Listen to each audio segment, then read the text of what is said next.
had been trying to get away from everything for a while.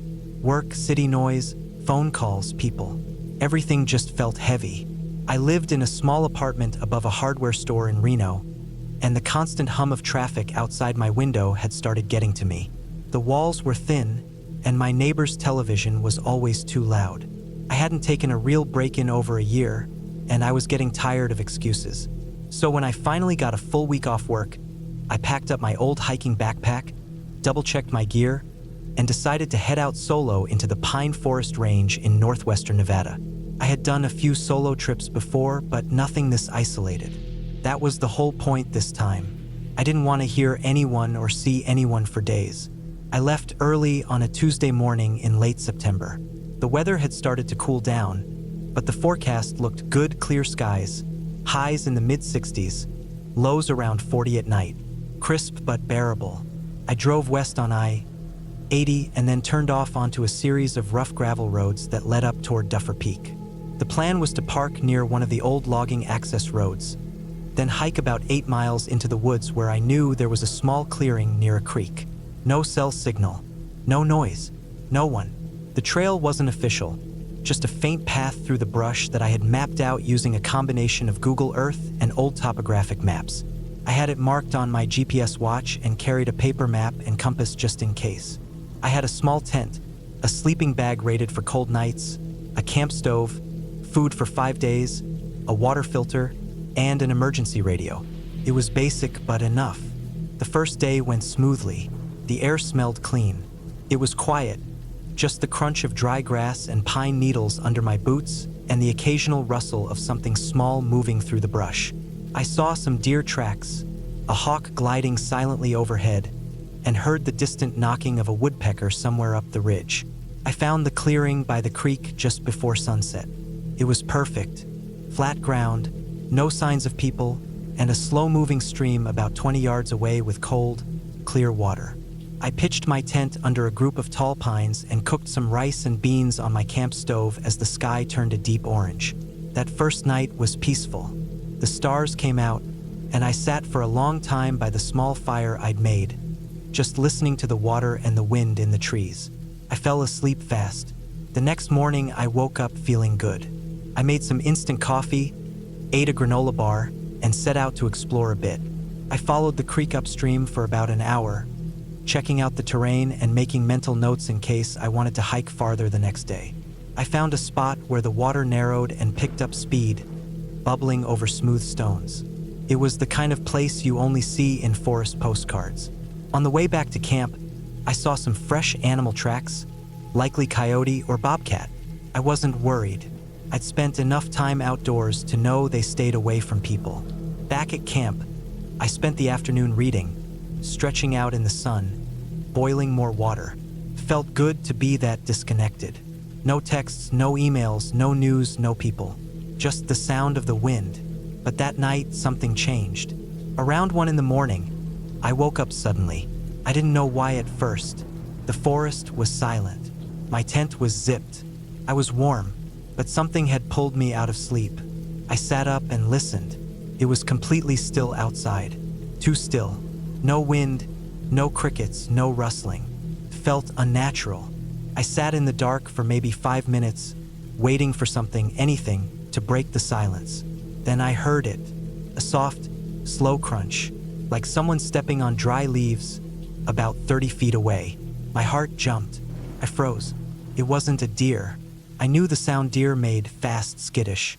This was slow and deliberate, like someone trying not to be heard. Then silence again. I stayed perfectly still, my hand gripping the small hatchet I kept next to my sleeping bag. Another crunch, closer this time. I turned off my headlamp, even though it wasn't on, just in case the tiny red charging light could be seen through the fabric of the tent. I didn't move. 10 minutes passed, maybe more, then nothing, no more sounds. Eventually, I convinced myself it might have been an animal sniffing around and left. I tried to sleep, but I never really did. The next morning, I looked around the campsite. Nothing was disturbed. My food bag was still hanging in the tree. No tracks, no trash, no signs of anything. I tried to shake it off. It's easy to let your imagination get the best of you when you're out there alone. Still, I didn't hike far that day. I stayed close to camp, collected more water, checked the area again. The day was quiet. The woods looked the same, but that feeling didn't go away. That something was off, that I wasn't really alone. That night, I set up a few things around my camp. I tied a piece of fishing line to a couple of branches and ran it around the tent perimeter about knee height. Nothing fancy, just something that might make a noise if anything or anyone walked through it. I also laid out a few sticks in a pattern near the entrance. If they got disturbed, I'd know. I stayed awake late by the fire that night. Every snap and pop from the flames made me twitch. The forest around me stayed quiet. Too quiet again. When I finally crawled into the tent, I kept the hatchet beside me and left my boots on, just in case. It happened again sometime after midnight. I didn't hear the same crunching sound this time. What woke me up was the fishing line. I heard it snap. A quick, high-pitched ting like a guitar string breaking. Then complete silence. I didn't breathe. I waited. Then I heard the softest sound, bare feet, I think, on soft ground. Slow, controlled, right outside the tent. I grabbed the hatchet and held it tight. My heart was hammering. I thought I heard breathing. Not loud, but close. Then it stopped. Just like that. I sat there for over an hour, unmoving. Eventually, the first light of dawn started to push through the trees. I waited until it was fully bright before unzipping the tent and stepping out. The sticks were scattered. The fishing line was snapped in one place and pulled to the side. There were faint impressions in the dirt, not full footprints, but enough to know something had been there. Something big and barefoot. I packed up everything fast. My hands were shaking. I didn't make breakfast. I didn't care about leaving trash. I stuffed everything into my bag and hiked out in a straight line, not even following the trail I had marked on the way in. I just wanted to put distance between me and that spot. After a few miles, I finally got a weak cell signal.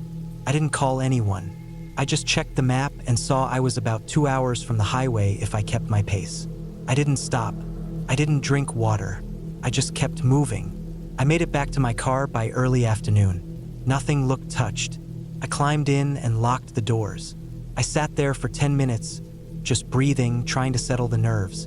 Then I started the engine and drove straight back to Reno without stopping. When I got home, I dumped all my gear in a corner of the apartment and didn't look at it for weeks. I barely slept for days after that. Every small sound in the hallway or outside my window made me jump. I checked the locks on the doors 3-4 times a night. Eventually, the fear faded, at least a little. I started telling myself maybe it was just an animal. Maybe someone else was camping out there, and we just didn't know about each other. But I don't believe that. Not really. I know what I heard. I know the way it moved. That was no camper. That wasn't some guy out for a hike. Someone was watching me. Someone got close enough to touch my tent. Twice. I haven't been camping since. I still love the forest, the mountains, the quiet, but I'll never go out there alone again. There's peace in the wild, but there's danger too, especially from the things that don't want to be seen. Not because they're monsters or spirits or anything like that, but because they're real, flesh and blood, human, and they don't want to be found.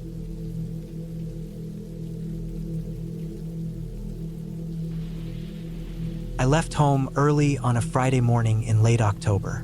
I had packed everything the night before: tent, food, water, clothes, knife, flashlight, batteries, sleeping bag, and a small first aid kit. I had planned this trip for weeks, just a weekend alone in the woods. No phone, no work, no distractions. I needed to get away. Things had been rough lately. Work stress, relationship stuff, family drama. I felt like I was holding my breath every day, and I needed to let it out somewhere quiet, somewhere far. I picked a spot I found online, quiet, remote, no official campsite, but people had mentioned it on forums. A place called Deep Creek Hollow. It was in upstate Pennsylvania, several miles off any main road. The kind of place where you park your car at the end of a dirt path and hike the rest of the way in. The drive took almost 5 hours. As I got closer, the roads narrowed, the trees got thicker, and the signal bars on my phone dropped to 0. Just how I wanted it. By the time I reached the end of the dirt path where the GPS told me to stop, it was already early afternoon. The sun sat low and bright, casting long shadows between the trees. I parked off to the side, put my keys in my pack, locked the car, and started walking. The trail wasn't marked, just a worn path through the brush. Leaves crunched under my boots. The air smelled cold and earthy. I followed the trail for maybe an hour and a half, deeper into the woods. I passed no one. I heard nothing but wind in the branches and the occasional rustle of squirrels or birds.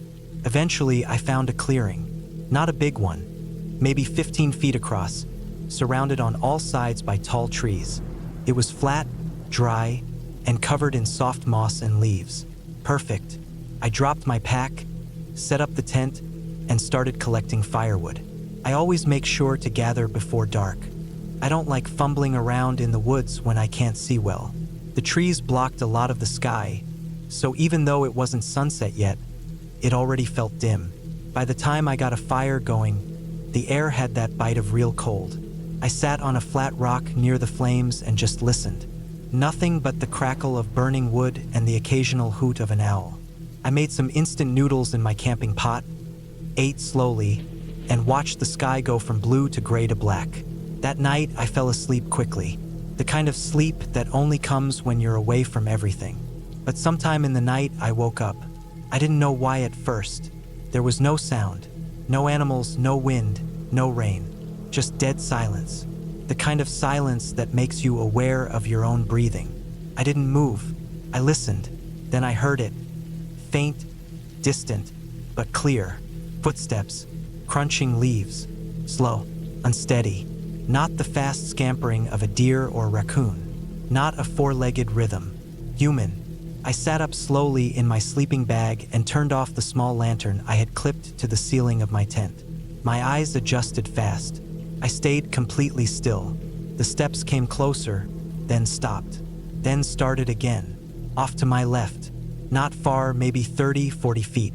Then they stopped again. Nothing. My heart beat so hard I felt it in my neck. I waited. 10 minutes. Nothing. I didn't hear the steps again. Eventually, I laid back down. I didn't fall asleep for a long time, but nothing else happened. I told myself it was probably an animal. Maybe a stray hunter, someone lost. I convinced myself it was fine, but I left the lantern off and kept my knife close. The next morning was cold and damp. I made coffee on the fire, ate a granola bar, and tried to shake off the weird feeling. I told myself I was just spooking myself. It happens when you're alone too long. I've done solo hikes before. You start hearing things that aren't there. Still, I did a slow walk in a wide circle around my campsite. Nothing out of the ordinary. No trash, no tracks, no signs of anyone else. So I relaxed. I spent the day fishing in the stream I'd passed on the way in. Caught nothing. Didn't care.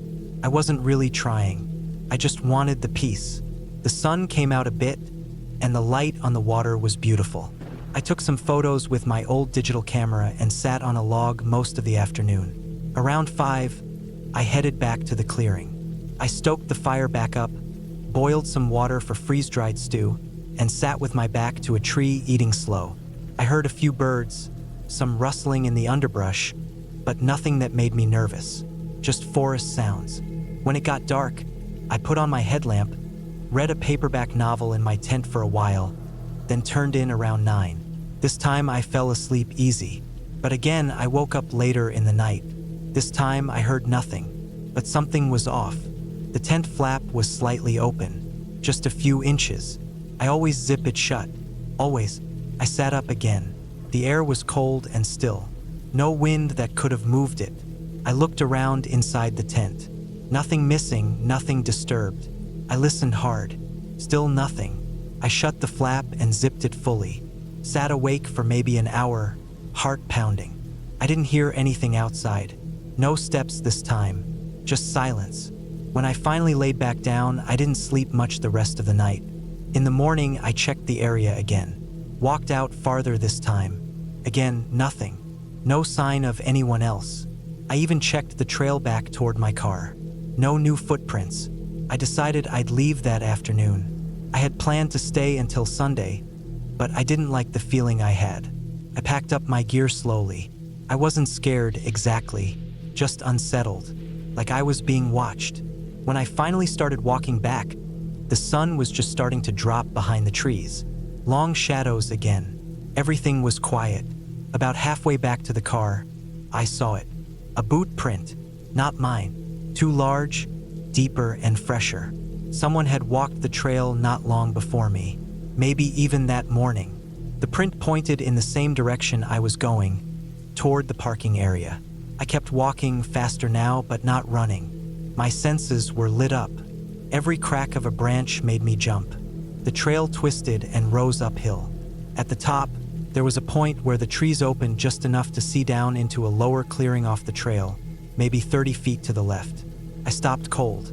There was a person down there, not moving, kneeling, maybe facing away. Hard to tell. They were wearing a dark hoodie and jeans. No bag, no gear. Just sitting there, still as stone. I watched for maybe 10 seconds. Then they turned their head, just slightly. I ducked behind a tree without thinking. My pulse roared in my ears. I waited, peeking around the trunk. The person didn't move again, still facing the same direction. But now I knew they knew I had seen them. I didn't go down to check. I didn't call out. I just backed up, moved fast, stuck to the trail, and didn't look back. The rest of the hike to the car was a blur. When I finally saw my vehicle at the edge of the woods, I felt like I could breathe for the first time in hours. But as I got closer, I saw something that made my stomach drop. The driver's side door was open. I stopped maybe 20 feet away, looked around. No one. I approached slowly. The inside of the car was untouched. My spare keys were gone from the glove box. Nothing else missing, just opened. Someone had been inside. They hadn't taken anything. They just wanted me to know they were there. I got in, locked the doors, and drove. Fast. Didn't stop until I hit a gas station an hour down the highway. I sat there in the lot for a long time, thinking, going over it all, trying to make sense of it. I never saw the person again. I don't know if they were camping nearby, stalking people, or just playing some twisted game. I didn't report it. I didn't want to explain why I'd been camping in an unmarked area, alone, with no permit. I just went home, threw away the tent, couldn't even look at it. Since then, I haven't been back in the woods alone. I still hike, but only with friends, only marked trails, always with reception, always with backups. People talk about the peace and beauty of being alone in nature, and they're right. But what no one ever talks about is how vulnerable you are out there. No one around, no help, no eyes but yours, and sometimes not even that. Now I double-check my locks. I keep curtains closed. I don't camp alone anymore. That trip changed something in me. I don't scare easily, but I know now that you don't need ghosts or monsters to find horror.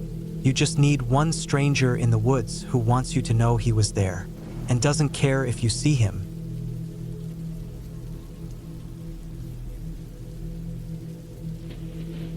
I'd been looking forward to that trip for months. My job had been crushing me with back-to-back shifts, long nights, and barely any time to breathe, let alone relax. So when I finally got 3 days off in a row, I decided I'd head into the woods alone, away from everything. No reception, no people, just me and the trees. I picked a national forest about 4 hours away, one I hadn't been to before, but it had good reviews online. People said it was quiet, clean, and safe. That was enough for me. I packed my gear the night before, my old green tent, a sleeping bag rated for cold weather, a compact stove, enough dehydrated food for 4 days, a water filter, flashlight, batteries, knife, bear spray, first aid kit, and a backup GPS even though I had a map and compass. I wasn't new to camping. I knew the basics. I left early in the morning and drove up while it was still dark, my thermos full of coffee and a small cooler of snacks in the passenger seat. The drive was smooth. By the time I turned off the main road and started down the gravel path into the forest, the sun was rising and I felt a kind of peace I hadn't felt in months. Trees started to swallow the road, and the noise of traffic disappeared completely. Eventually, I reached the lot where a handful of backcountry trailheads started. Mine was marked by a small wooden sign, Hollow Creek Trail, It stretched 10 miles into the woods with a few unofficial campsites along the way, mostly clearings other hikers had used. I parked, grabbed my pack, signed in at the register and set off. The trail was narrow but clearly used. A few muddy spots, a couple fallen branches, but nothing difficult. I hiked in for almost 5 hours, stopping only to drink water and eat a snack. I passed a couple of forks, one that led to a dry riverbed and another that curved steeply uphill, but I stuck to the main path. Around 2 p.m., I found a nice clearing about 8 miles in. It was flat, not too close to the trail, surrounded by dense trees, and it had a small rock fire ring someone else had left behind. I dropped my pack and looked around. No trash, no signs of recent use, no noises except birds and the occasional wind in the branches. I pitched my tent, rolled out my sleeping bag, and set up a small area for cooking a few feet away. I boiled water for a freeze-dried meal and ate while sitting on a fallen log. After cleaning up, I spent the rest of the day walking in circles near the site, looking at the trees and the way the sunlight filtered through. I felt good, tired, but relaxed. I crawled into my tent when it started to get cold and read from a paperback until it got too dark. Then I turned off the flashlight and just lay there, listening to the forest. No cars, no sirens, no hum of appliances. Just the woods. I must have fallen asleep fast, because the next thing I remember is waking up cold. My watch said 3:47 a.m. I unzipped my sleeping bag a little, reached for my flashlight, and turned it on. The inside of the tent looked the same. Nothing moved, no weird sounds, just colder than expected. I clicked the light off, adjusted my hat, and tried to go back to sleep. The second night is when things started to feel wrong. That day had been normal. I hiked around the area, followed a nearby deer trail for a while, and found what looked like the remnants of an old camp. Just some blackened rocks and rusted cans. I didn't touch anything. I made it back to my site, cooked another meal, and cleaned up as usual. I was lying in my tent again around 9 p.m. when I started to hear footsteps. They were slow, steady, and crunching on leaves. Not an animal, not that soft, scattered movement deer make. This sounded like boots.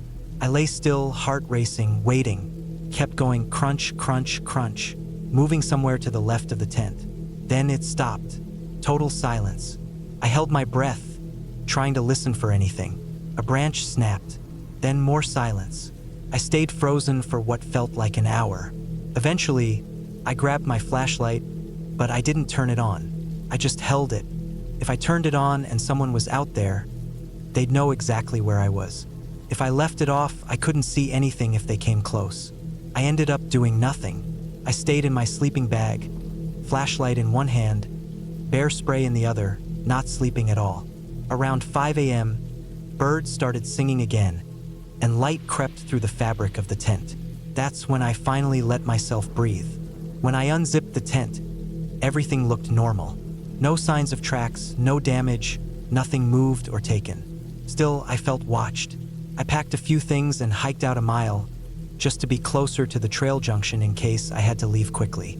I found another clearing and set up again. I knew it could have been another hiker, maybe even someone lost, but they should have said something. No one's that quiet on purpose at night unless they're trying to be. That third night, I didn't sleep much either.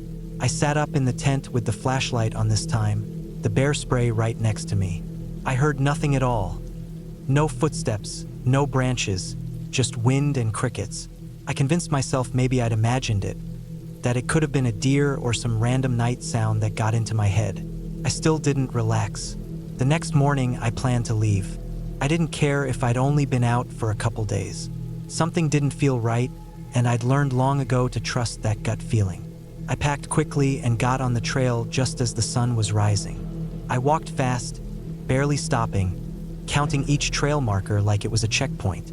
About 3 miles from the parking lot, I found something that stopped me cold. There was a shoe on the side of the trail, a hiking boot, dirty and old, but still mostly intact. It looked like it had been out there a while. I picked it up and looked around. That's when I noticed a pair of socks nearby, tucked into the grass. Then an old camping pot, rusted and half buried. I looked closer and saw something that turned my stomach. A small, torn backpack strap still attached to a buckle. I didn't stick around. I dropped the boot and walked faster. I kept my knife in one hand, switching it to the bear spray when I reached a narrow part of the trail. Every sound made me jump. I thought I was hearing something behind me at one point. Twigs breaking, soft steps, but I never saw anything when I turned. When I finally saw the parking lot through the trees, I almost cried. My car was still there, alone with no other vehicles in sight. I threw my gear in the trunk and peeled out of that lot so fast I almost forgot to sign out on the trail register. I didn't tell anyone what happened for a while. I got home, took a shower, and sat on my couch for hours just replaying the sound of those footsteps in my head. I tried to explain it away. Maybe someone was out there and didn't want to be found. Maybe the gear I saw belonged to someone who just abandoned it and left. But that didn't explain the way I felt, watched, stalked.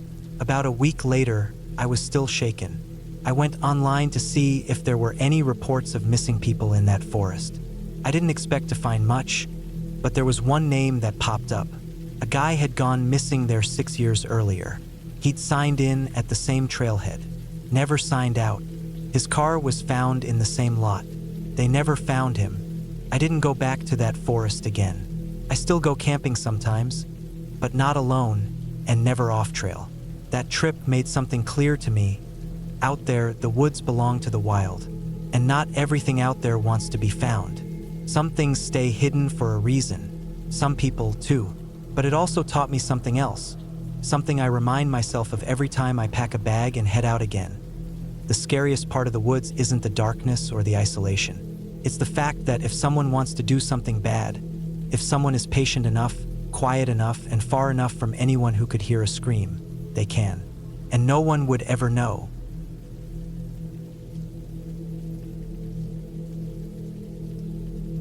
I was 32 when I decided to take a solo camping trip in late October. I had a rough couple of months.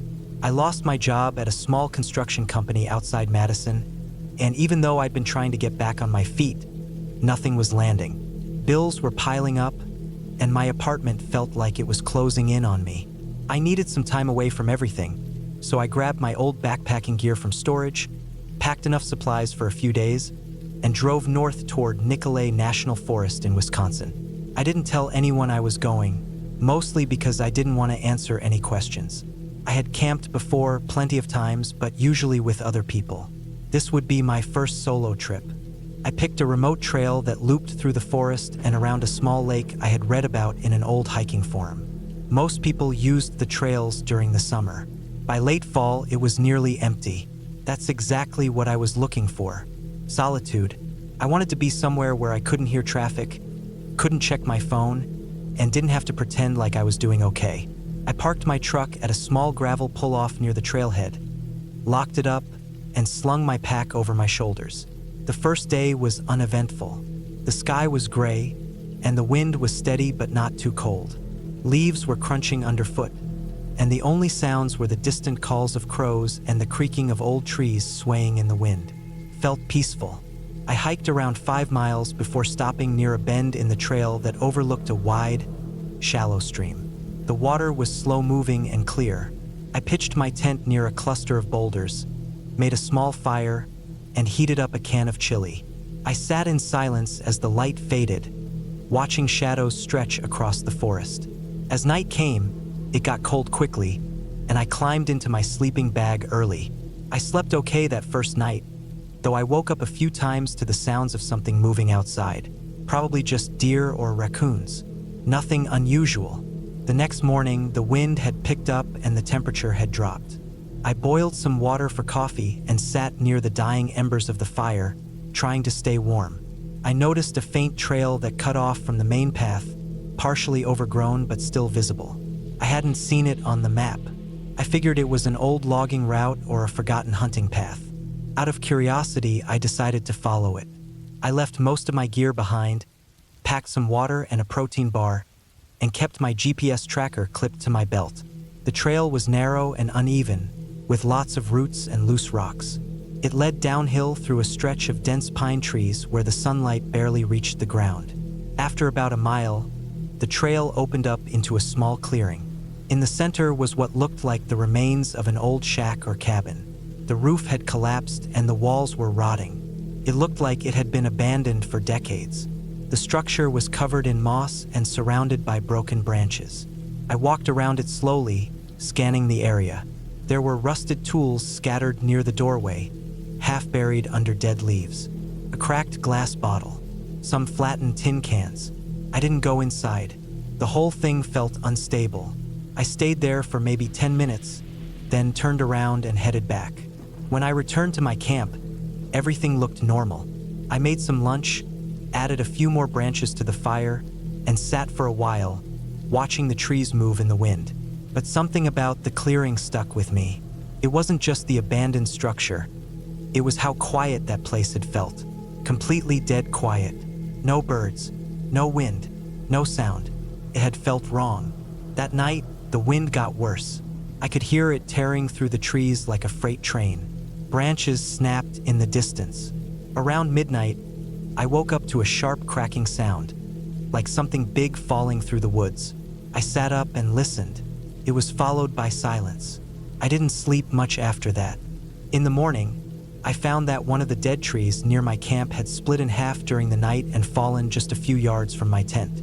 If it had landed in a different direction, it would have crushed me. That shook me more than I expected. I packed up my gear quickly and decided to move further up the trail, maybe closer to the lake. The hike was harder than I remembered from the map. The trail climbed steeply and twisted through dense underbrush. I wasn't making good time, and by late afternoon, the sky started to darken. Clouds were moving in heavy and low. I found a flat patch of ground near the edge of a ridge and set up camp again. I could see the lake through the trees, maybe a quarter mile away. That night, I built another fire and tried to calm myself. I told myself I was overthinking things. The old shack was just a ruin. The tree falling was just a coincidence. But I couldn't shake the feeling that something wasn't right. I woke up around 2 a.m. to the sound of movement near my tent. This wasn't the light rustling of animals or the wind. It was deliberate, slow, heavy. I didn't have a gun, but I had a large hunting knife I kept near my sleeping bag. I stayed still and listened. Whatever it was, it circled the tent once, then stopped. Then I heard something that made my blood run cold. It was the sound of someone breathing, not an animal, not the wind, just slow, steady breathing. I held my breath. After what felt like forever, the sound faded away. I didn't sleep again that night. In the morning, I found footprints in the dirt near my tent. Not boot prints, bare feet. The tracks were large, maybe size 12 or 13, and they were fresh. I followed them a few yards into the woods, but they vanished near a patch of rocks. There were no other camps nearby, no cars at the trailhead besides mine. I packed everything up and decided to head back. I wanted to be out of the forest before nightfall. I retraced my steps down the trail, moving fast, barely stopping for breaks. But I felt like I was being watched the whole time. I kept checking behind me. Every little sound made me jump. My heart wouldn't slow down. I kept telling myself it was all in my head, that maybe I had stepped in my own tracks and forgot, that the breathing was just the wind against the tent. But then I reached the clearing again, the one with the old shack. I didn't mean to go back there. I thought I had taken a different trail, but somehow I ended up there again. This time I noticed something different. Someone had been there. Fresh footprints around the shack. A small pile of sticks arranged in a pattern. And on one of the rotting walls, there was a deep scratch, like someone had dragged a blade or a nail across the wood. I didn't stick around. I ran, full pack on, down the trail, tripping over roots and sliding in the mud. I didn't care. I just wanted out. By the time I reached my truck, it was getting dark. My legs were shaking, and my hands were numb from the cold. I threw my gear into the bed, locked the doors, and started the engine. As I pulled away, I checked the rearview mirror over and over, half expecting to see someone standing at the edge of the trees. No one was there. I drove for almost 3 hours straight before stopping at a gas station. I didn't even realize how hungry I was until I saw the hot food display inside. I sat in the lot, eating a microwave burrito with dirty hands, trying to calm down. I didn't call the police. What would I tell them? that someone might have been walking barefoot through the forest, that I heard breathing, that I saw some old sticks and scratches on a wall. They'd think I was imagining things. Maybe I was. But when I got home, I couldn't sleep for days. Every little noise in the apartment made me flinch. I kept checking the locks. I got blackout curtains for the windows. I stopped going out after dark. A few weeks later, I looked up reports from that area of the forest. I found a forum post from a guy who said he used to hike there in the late 90s. He mentioned the same trail I took, the same clearing with the old shack. He said he once saw smoke rising from it during a hike, even though it had clearly been abandoned for years. He said he never went back. I haven't either, and I won't. Whatever was out there, whoever was out there, I don't want to know more. I got out. I'm safe. That's enough for me. Taught me something, though. The wilderness can be beautiful, peaceful, even healing, but it's also empty, lawless, and wild. There are places deep in the woods where no one goes anymore. Places where things go unnoticed. Next time I need to clear my head, I'll find a crowded park. Maybe even just walk around the block. I still camp sometimes, but not alone. Never alone.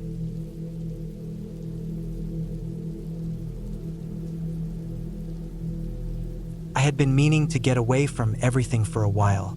Work was getting to me, and my phone never stopped buzzing.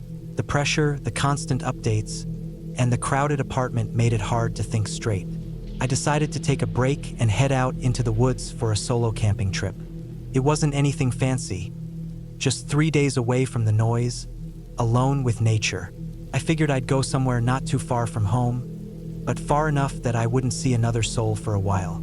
I picked a spot I found online, a lightly used trail in northern Idaho that led to a small clearing near a lake. It looked quiet, remote, and not too popular, which was exactly what I wanted. I packed everything I thought I'd need: tent, sleeping bag, portable stove, water purifier, first aid kit, a good knife, plenty of food, and a weatherproof backpack.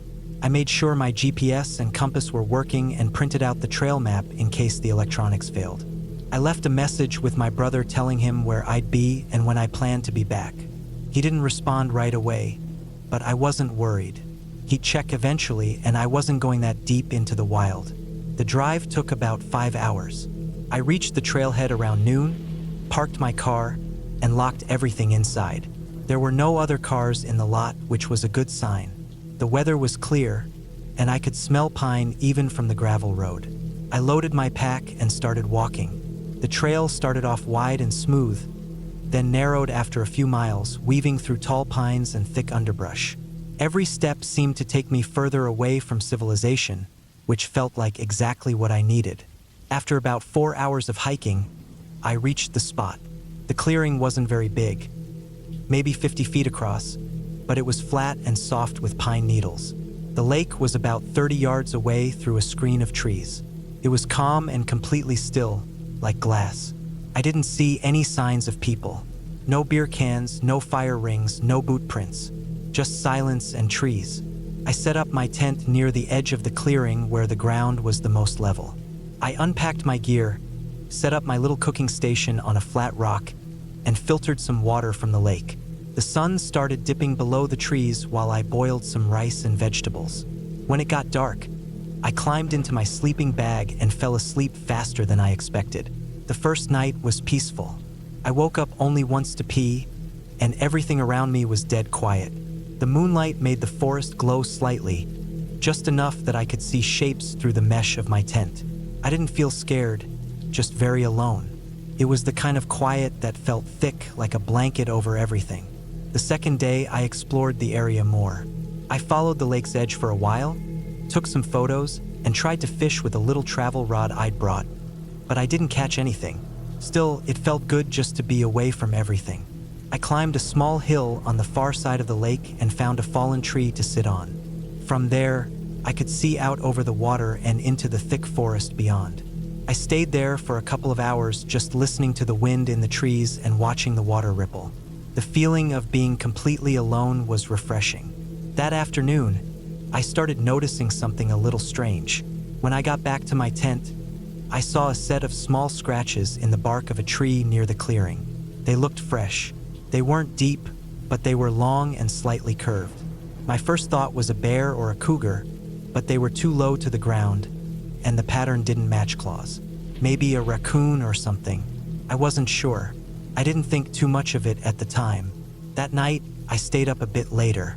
I didn't want to go to bed too early and wake up at 4 a.m. with nothing to do. I boiled some tea and sat near the tent entrance with a headlamp on, reading a book. Around midnight, I heard something move in the woods. It was a soft sound, like something brushing against a branch or stepping on dry leaves.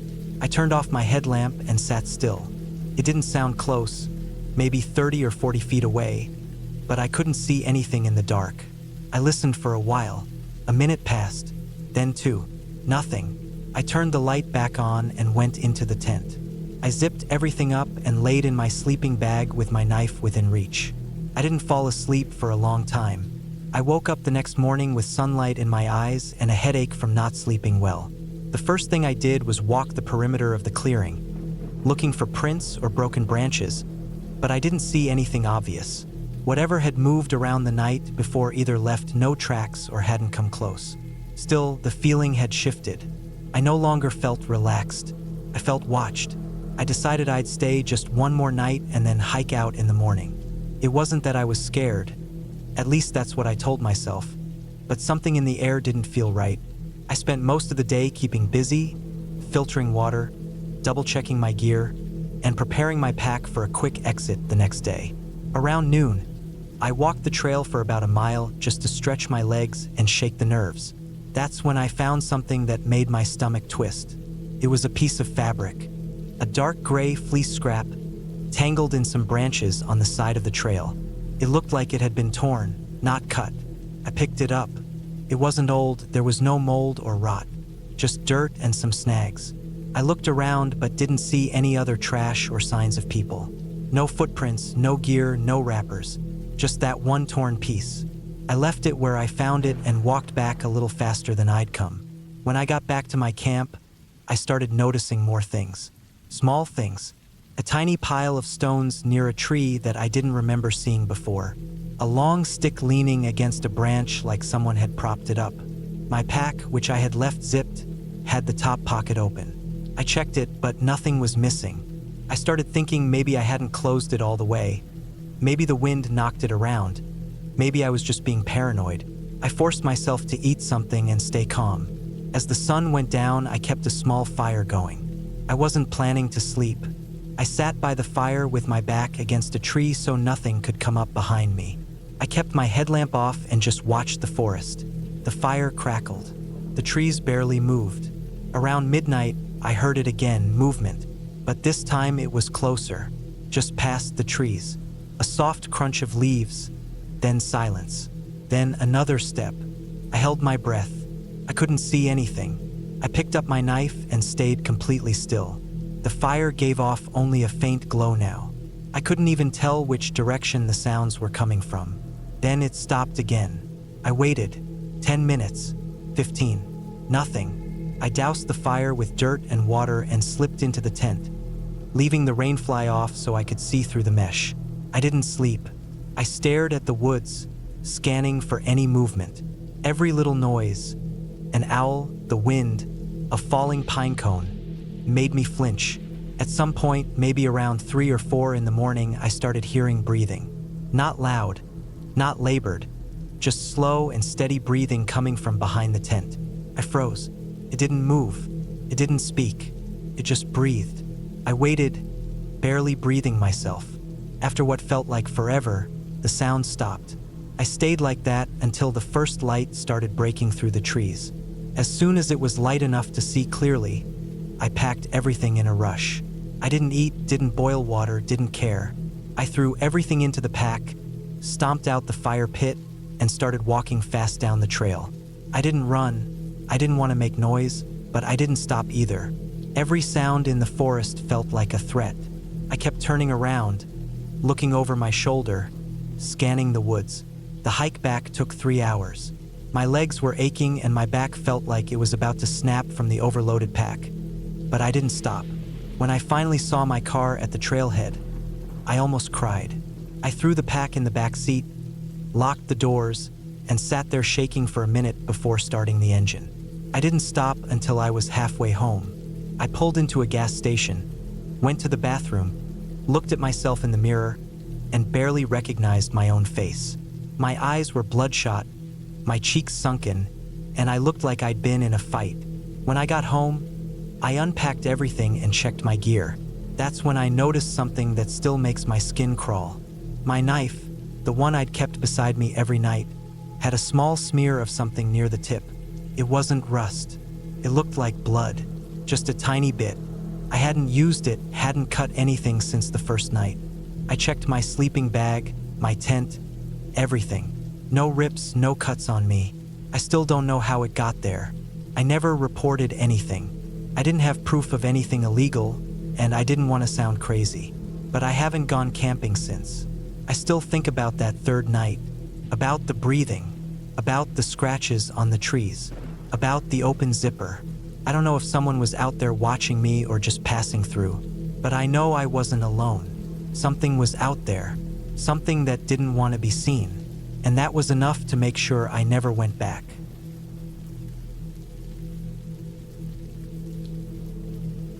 I took some time off work at the end of September, just after the rush of summer tourists had died down. I wanted to get away from the city for a while and clear my head. I had been dealing with a lot lately: work stress, a recent breakup, and just a general feeling of being stuck. I didn't want to see anyone, talk to anyone, or deal with anything. I just wanted to disappear into the woods for a few days. I packed my gear carefully, double-checked my supplies, and drove up into the Catskills in New York. I had camped there a few times before, but I had a specific spot in mind this time. A small clearing about 5 miles off the main trail, far enough that most people wouldn't bother going that deep. It wasn't a registered campsite, just a little open patch I found the year before while hiking. It was perfect. Quiet, hidden, flat, and close to a narrow stream. I got there in the early afternoon, parked my car at the trailhead, shouldered my pack, and started the hike in. The weather was cool but not cold, mid-60s during the day and low 40s at night. I liked that kind of temperature, kept the bugs away, and I slept better in the cold. The leaves were just starting to change, and the trail was empty. I didn't see a single person on the hike in. Took me about 2 hours to reach the spot. I set up my tent just off the edge of the clearing, close enough to hear the stream but far enough that the noise wouldn't drown out anything around me. Once camp was set, I built a small fire pit out of stones and gathered some dry wood. I brought a small hatchet for splitting logs and making kindling. I kept everything organized. Firewood to one side, food hung up on a line between 2 trees, and my gear neatly stacked. I liked the routine of camping, how everything had a place and how time slowed down. I ate some dehydrated food, had a protein bar, and drank from my filtered water bottle. After dinner, I sat by the fire for a while, just watching the flames and listening to the woods around me. It was quiet, almost unnaturally so, but I didn't think much of it. Sometimes the woods are like that, calm, still, especially at that time of year. I slept fine the first night, woke up early with the sun, made coffee on my small stove, and hiked around a bit with a day pack. I didn't go far. I just wanted to walk without my full gear and enjoy the forest. I followed the stream for a while, then looped back to camp by early afternoon. I spent the rest of the day reading, carving some sticks just to keep my hands busy, and watching the trees sway in the wind. It was exactly what I needed, peace and silence. That night, things started to feel a little different. Not wrong exactly, but off. It was around midnight when I woke up to a sound, branches snapping somewhere nearby. At first, I thought it might be an animal, maybe a deer, but the snapping didn't sound like an animal moving through the woods. It sounded like someone walking. Slow steps, crunch, pause, crunch. I lay there in my sleeping bag, holding my breath, listening. The steps were maybe 30 or 40 feet away, moving around the edge of the clearing. They didn't come closer. They just circled for a bit, then stopped. I stayed awake for another hour, straining my ears, but everything was silent again. No more steps, no more snapping branches. Eventually, I dozed off. When I woke up in the morning, I checked around the camp. but I didn't see anything unusual. No tracks, no signs of animals or people. Just the regular rustling of leaves and the sound of the stream. I told myself it was probably just my imagination. I had been alone for 2 days already, and my mind was playing tricks on me. That happens, especially when you're out in the woods by yourself. Still, I couldn't shake the feeling that something had been out there. I kept looking over my shoulder during breakfast, scanning the trees while I boiled water and packed a small bag for another hike. I didn't go far that day. I just walked up a nearby ridge, found a good vantage point, and sat there for an hour or two. I didn't want to be away from camp too long. Something about the previous night had made me cautious. When I got back to camp, I noticed something that made my stomach drop. One of the small sticks I had stacked next to the fire pit was missing. It wasn't just moved, it was gone. I know that sounds like nothing, but I had laid them out in a specific way in 2 even stacks. One was shorter now. I walked around the clearing, looking for it, thinking maybe it rolled or was knocked over, but it was nowhere. I found myself walking out toward the tree line, looking for footprints. Again, nothing, just leaves and dirt. Still, I felt it deep in my gut. Something was off. That night, I didn't sleep much. I kept the fire going longer than usual, feeding it slowly and sitting with my back to a tree. I didn't go into the tent until well after midnight.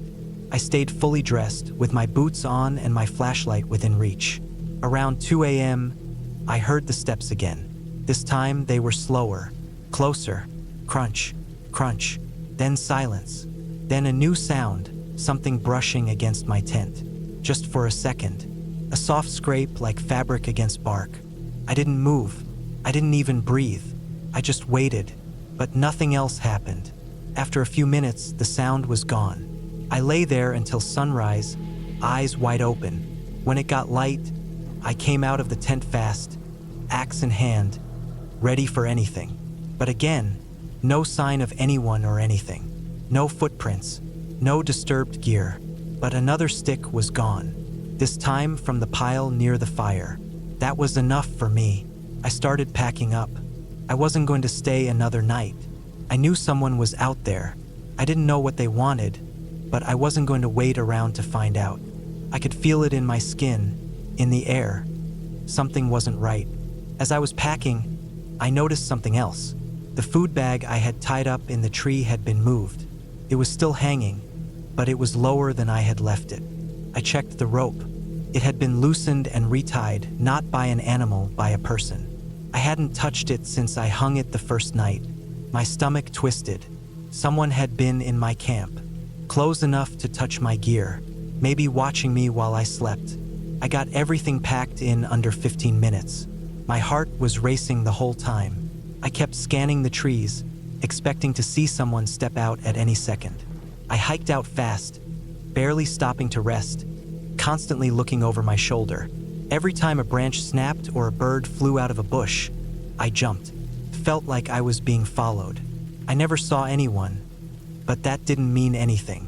Whoever it was, they knew how to stay hidden. When I finally reached my car, I felt a wave of relief, like I had just escaped something.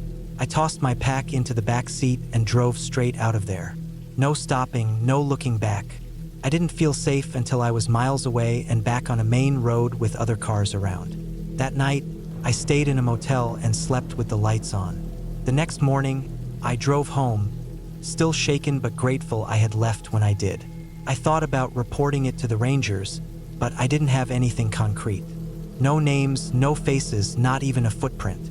Just a gut feeling and a couple of missing sticks. I figured they'd think I was paranoid. Maybe I was, but I know what I heard.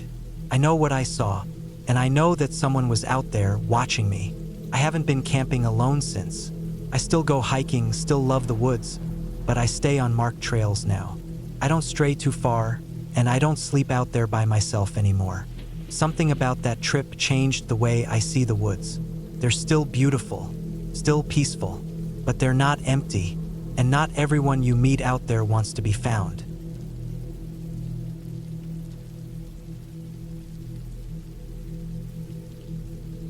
The air was damp with the smell of wet leaves and pine. I stepped out of my car, the tires crunching gravel as I parked it near the edge of a small, secluded forest. This wasn't a campsite where you'd expect a lot of people to be. In fact, I didn't expect to see anyone at all. It was early spring, and most people would be smart enough to wait until the weather was a bit warmer before going camping. But that's part of the reason I liked it out here. I enjoyed the quiet, the isolation. Just me, the woods, and the sounds of nature. I grabbed my backpack from the back seat, feeling the familiar weight of my gear settling against my shoulders. I had everything I needed: sleeping bag, food, water, a tent, a flashlight, and my phone for emergencies.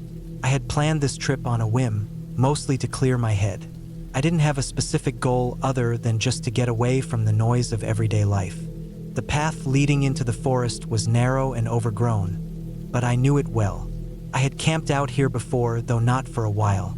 It wasn't a marked trail, and that was fine by me. I didn't want anyone else around. I walked for about an hour, the path winding its way deeper into the woods. The trees loomed high above, their branches swaying gently in the wind. There was something peaceful about it, something that made me feel small and insignificant in a good way. Eventually, I reached my usual spot, a small clearing by a stream. It was a perfect place to set up camp. The ground was flat, and the stream provided a peaceful background noise. I set up my tent first, getting it securely anchored with the stakes. It didn't take long. I had done this enough times that I could set up camp in my sleep. As I worked, the silence of the forest surrounded me. I was so used to it, but today it felt different. It wasn't anything I could put my finger on, but there was an odd stillness in the air. The birds seemed quieter than usual, and even the wind seemed to have slowed down. I shook off the feeling, focusing instead on building a small fire. The wood was damp from the recent rain, but I managed to get it going with a few sparks from my flint. The crackle of the fire was comforting, its warmth pushing back the chill that was beginning to settle into the air as evening approached. I sat down by the fire and unpacked some of my food. A simple meal, jerky, crackers, and a small thermos of coffee. As I ate, I couldn't shake the feeling that something was off. The woods, which had always felt like a second home, now felt distant. There was something in the back of my mind, a nagging feeling that I couldn't quite explain. It was probably nothing, I told myself. Maybe I was just tired from the drive, or maybe it was the isolation. Either way, I wasn't about to let it ruin my trip. After dinner, I leaned back against a log, staring up at the stars as the fire burned low. The sky was clear, the stars shining bright against the dark canvas of night. It was beautiful. I could hear the occasional rustle of leaves in the distance, but it didn't sound like an animal. It was too rhythmic, too deliberate. My heart skipped a beat, but I pushed the thought aside. It was probably just the wind. I wasn't going to let myself get paranoid over something so small. I stoked the fire, making sure the flames stayed strong. As the night deepened, I felt the cold creeping in. I slipped into my tent, wrapping myself in my sleeping bag.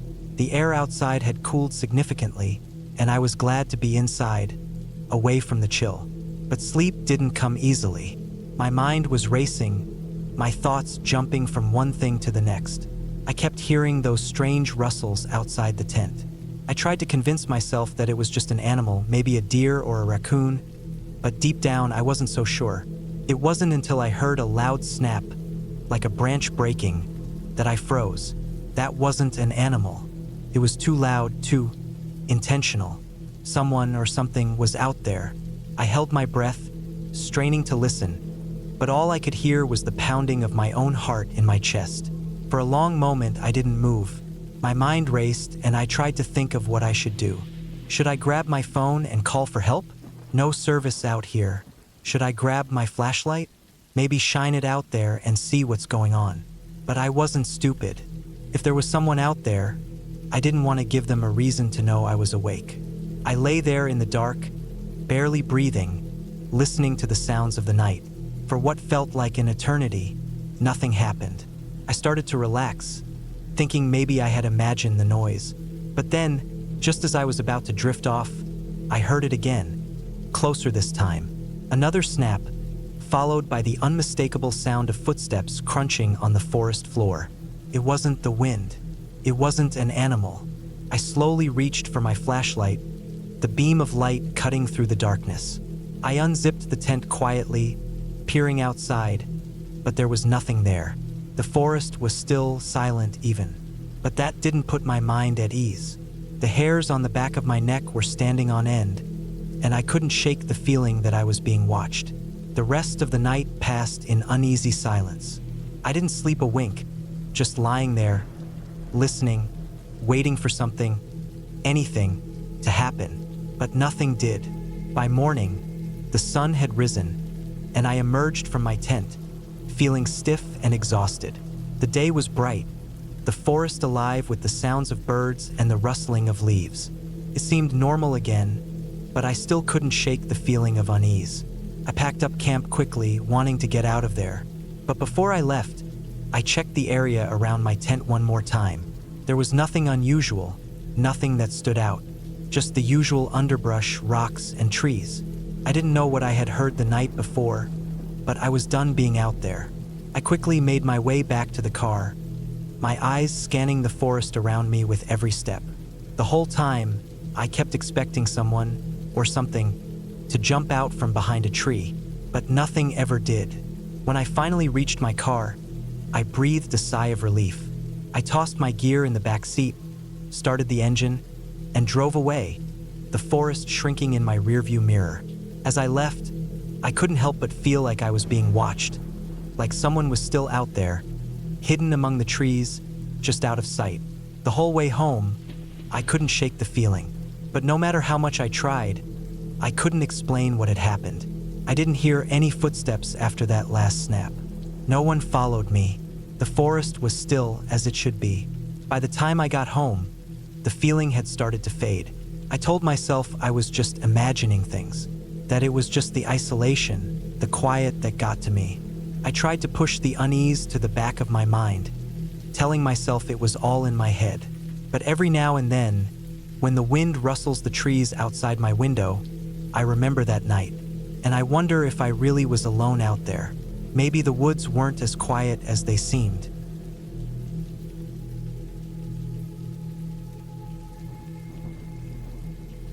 It was early October when I decided to take a solo camping trip up into the forests of northern Idaho. I had been working long hours, stuck in front of screens all day, and I just wanted a break from people and noise. I picked a spot I found online, a quiet lake about a 6-mile hike off a little-used forest road. No campgrounds, no cell service, no marked trails. Just me, some gear, and a few days in the woods. That's what I wanted. I parked my truck at the end of a gravel pullout around noon. The air was cool, probably in the high 40s. The sky was clear. It felt perfect for hiking. I packed light but brought the basics: tent, sleeping bag, some freeze-dried meals, a small stove, water filter, first aid kit, bear spray, knife, flashlight, extra batteries, and a few layers of clothes. I strapped everything to my back and started walking. The trail wasn't official, but I had a GPS tracker and a paper map with the lake marked. I followed what looked like an old fire road that turned into a narrow path. Trees grew thick on both sides, mostly pines with dry needles scattered across the ground. After about 4 miles, the path started to disappear. I had to stop every few minutes to check my location on the map and adjust my direction. I reached the lake around 4 p.m. It was smaller than I thought, maybe 200 yards across, surrounded by dense trees and a few rocky patches. No sign of other people, no trash, no boot prints. I picked a spot on the western edge, flat and soft with a good view of the water and the tree line beyond it. I dropped my pack and just stood there for a while, breathing in the quiet. I set up my tent, boiled some water, and ate one of the meals. It got dark faster than I expected. The sun dipped behind the trees and the air turned cold fast. I layered up and sat by the lake with a small lantern next to me, watching the stars come out one by one. There was no wind, no sound but the occasional rustle from the trees or splash from something in the water. It felt good to be away from everything. I climbed into my sleeping bag around 9 p.m., read a few pages of a book by headlamp, and fell asleep fast. Sometime in the middle of the night, I woke up. I didn't know why at first. My heart was beating fast, and my body felt tense. I lay there still, listening. I didn't hear anything. Then I thought I heard a soft thump outside the tent. Not close, maybe 20 feet away. Then silence again. I held my breath, trying to hear more. Nothing, just stillness. After about 10 minutes of waiting, I told myself it was probably a branch falling or an animal passing through. I eventually fell back asleep. The next morning, frost coated the outside of the tent. I made coffee, ate a protein bar, and walked around the lake. It was beautiful, cold and silent, with the sun catching steam rising off the surface of the water. I found some deer tracks near the far side, but otherwise, nothing. I didn't see a single bird. I figured maybe this time of year, most of the animals were already moving to lower elevations. I spent the day walking the area, trying not to wander too far from camp. The trees all looked the same, and I didn't want to get lost. I didn't see any people or signs of them. No wrappers, no cigarette butts, no axe marks on trees. That part was nice. Around mid-afternoon, I noticed something strange near the edge of the lake. A pile of small rocks stacked in a neat column, 5 or 6 high. It was about 2 feet tall. I didn't remember seeing it when I got in, and it was maybe 20 yards from my tent. I figured I missed it, or maybe it had been there a long time and I just wasn't paying attention. But something about the way the rocks were stacked bothered me.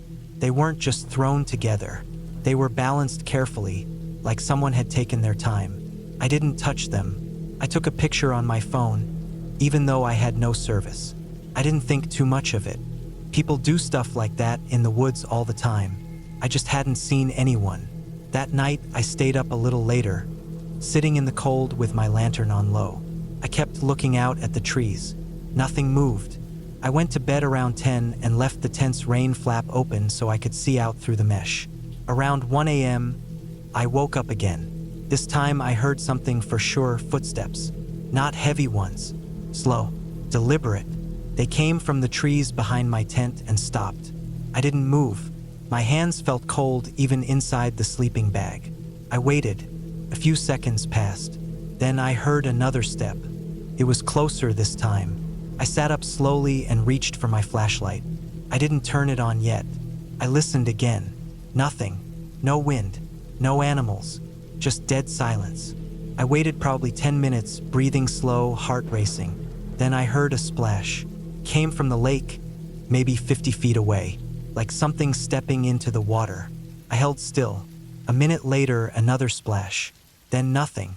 I stayed like that until dawn, barely sleeping, flashlight in hand. As soon as it was light enough to see, I got out of the tent. I looked around the whole area. I didn't find any tracks.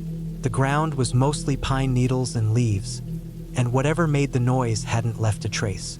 I walked to where I heard the splash. Nothing there either, just cold water and smooth rocks. I told myself I was being paranoid. Maybe I'd heard a deer or something in the trees, but that didn't feel right. The footsteps had been too slow, too quiet, not panicked or fast like an animal's.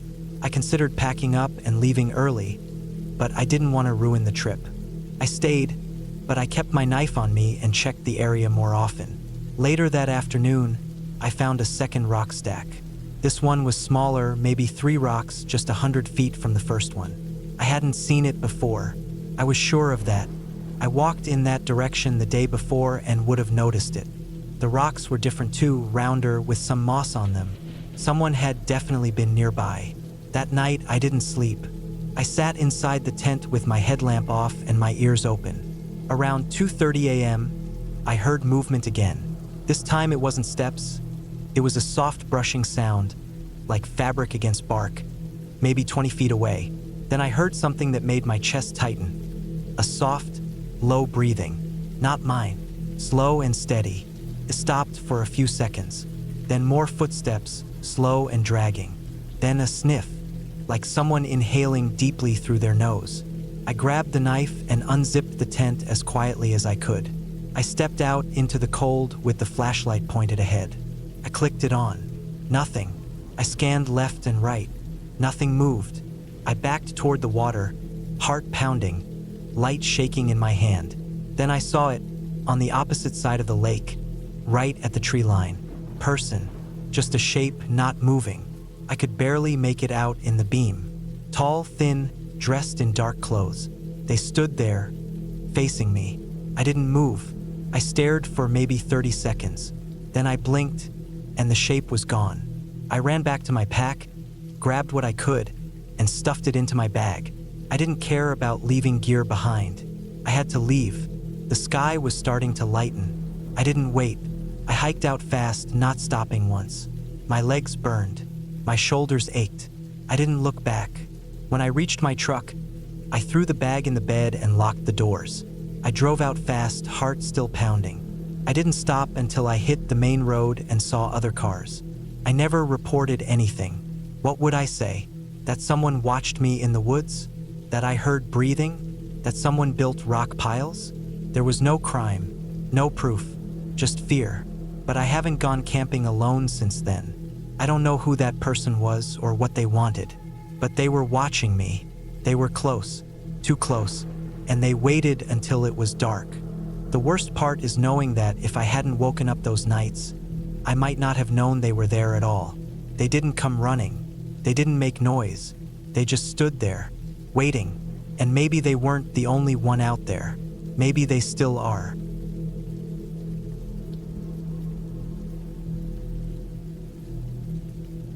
I didn't plan the trip for anything special. I just needed a break. Everything back home had started to feel like noise.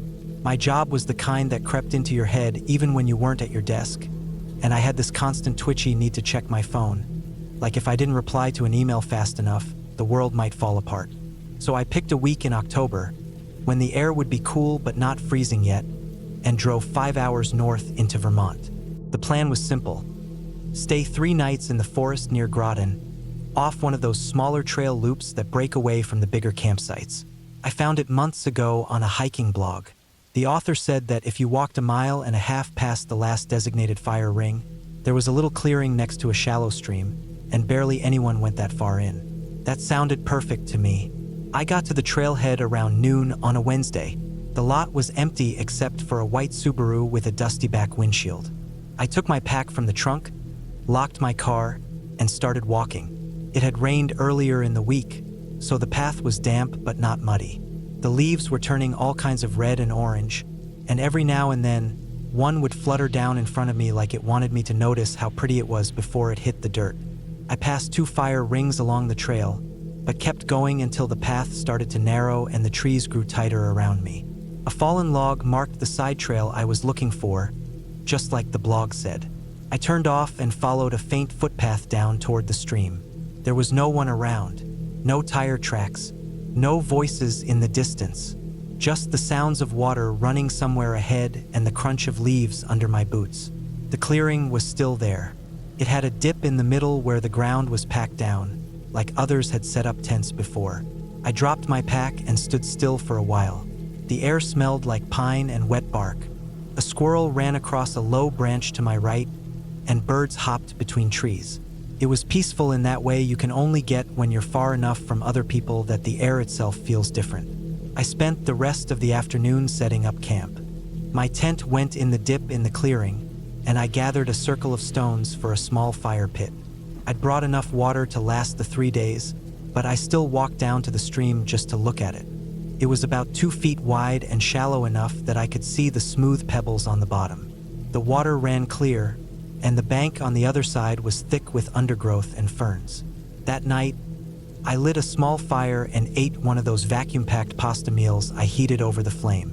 The stars came out one by one, and I watched them for a long time. I could still hear the stream trickling below, and every now and then, a rustle from the trees when something small moved in the underbrush. Nothing unusual, just the normal sounds of the woods. I didn't fall asleep right away. It always took me a while on the first night of camping. I kept thinking I heard something just beyond the edge of the clearing, but I reminded myself it was probably just deer or raccoons. It wasn't like there were any predators around here. Sometime after midnight, I finally drifted off. When I woke up, it was from a dream I couldn't remember, but I was sweating despite the cold. I unzipped my sleeping bag a little and turned over, trying to go back to sleep, but then I heard it. Not the rustling again, not the breeze, It was the sound of something heavy snapping a branch. I lay still. I didn't move. I strained to listen. I know animals make noise in the woods all the time, but this didn't sound like a rabbit or a fox. It sounded slow and deliberate, like whatever it was didn't care how much noise it made. The sound moved around the perimeter of the clearing, behind my tent. A crunch of leaves, then another, then nothing. I stayed awake until dawn. When the sky finally started to lighten, I crawled out of the tent, heart still thudding. There were no tracks. Nothing looked disturbed. I tried to rationalize it. Maybe it was a bear, or maybe I dreamed the whole thing. I shook it off and went about my morning. I made coffee on my camp stove and sat by the stream. But the quiet didn't feel peaceful anymore. It felt tense, like the woods were holding their breath.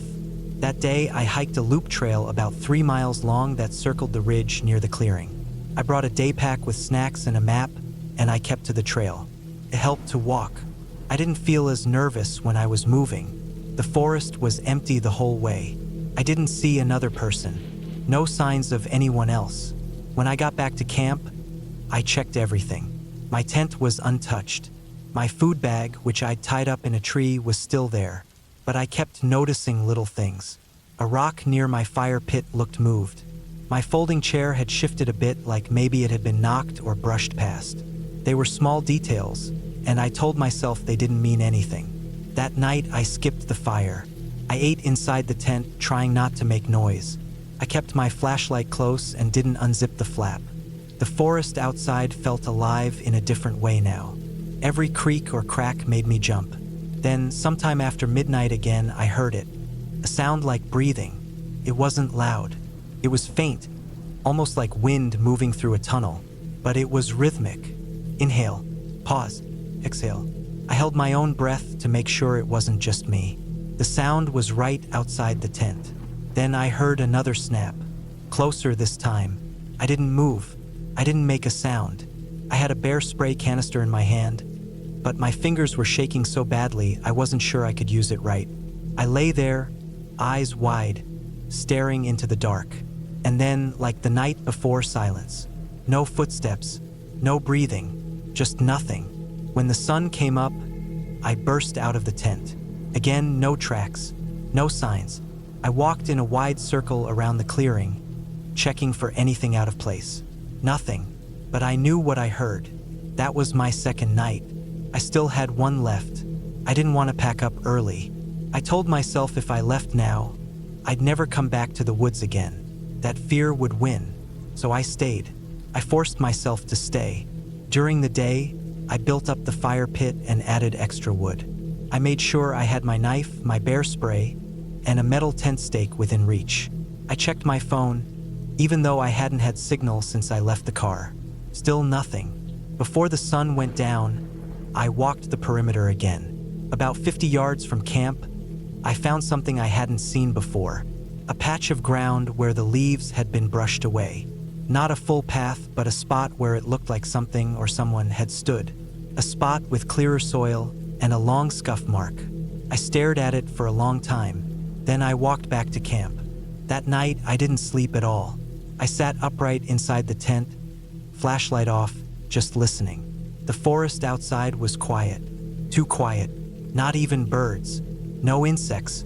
Just this thick, heavy silence. Then, sometime around 2 in the morning, I heard the crunch of leaves again. It was coming straight toward me. Whoever or whatever it was, they weren't trying to sneak. The steps were slow, deliberate, moving through the undergrowth toward my tent.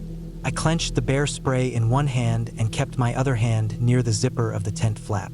The steps stopped a few feet away. I could hear breathing again. Soft, steady. Then nothing. I waited. 10 minutes. 20. Still nothing. When dawn finally broke, I unzipped the tent and stepped out slowly. That's when I saw the footprint. It was in the soft dirt by the edge of the clearing. A boot print, definitely not mine. It was larger than mine and the tread was different. I scanned the woods in every direction. Nothing moved. I packed up as fast as I could. Tent, stove, food bag, everything jammed into my pack. I didn't even eat. I hiked out without stopping. I didn't look back. I didn't take photos. I just kept moving until I reached the car. The white Subaru was gone. I threw my pack into the back seat, started the engine, and drove until I hit the nearest gas station with a signal. I never reported it. I didn't know what I would have said. There wasn't a crime.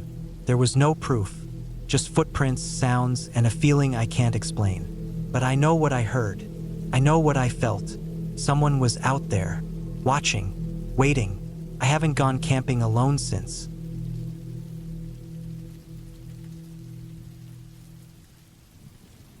I had been wanting a quiet escape for weeks. Work had been grinding me down, and I felt like I hadn't had a moment of peace in months. Everything in my life was screens and noise, emails, notifications, meetings.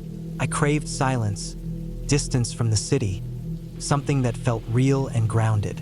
So, I took a few days off and packed up my old gear for a solo camping trip. I didn't want a big campground with families and generators. I wanted to be alone, deep in nature, where I wouldn't hear another voice or see a glowing phone screen.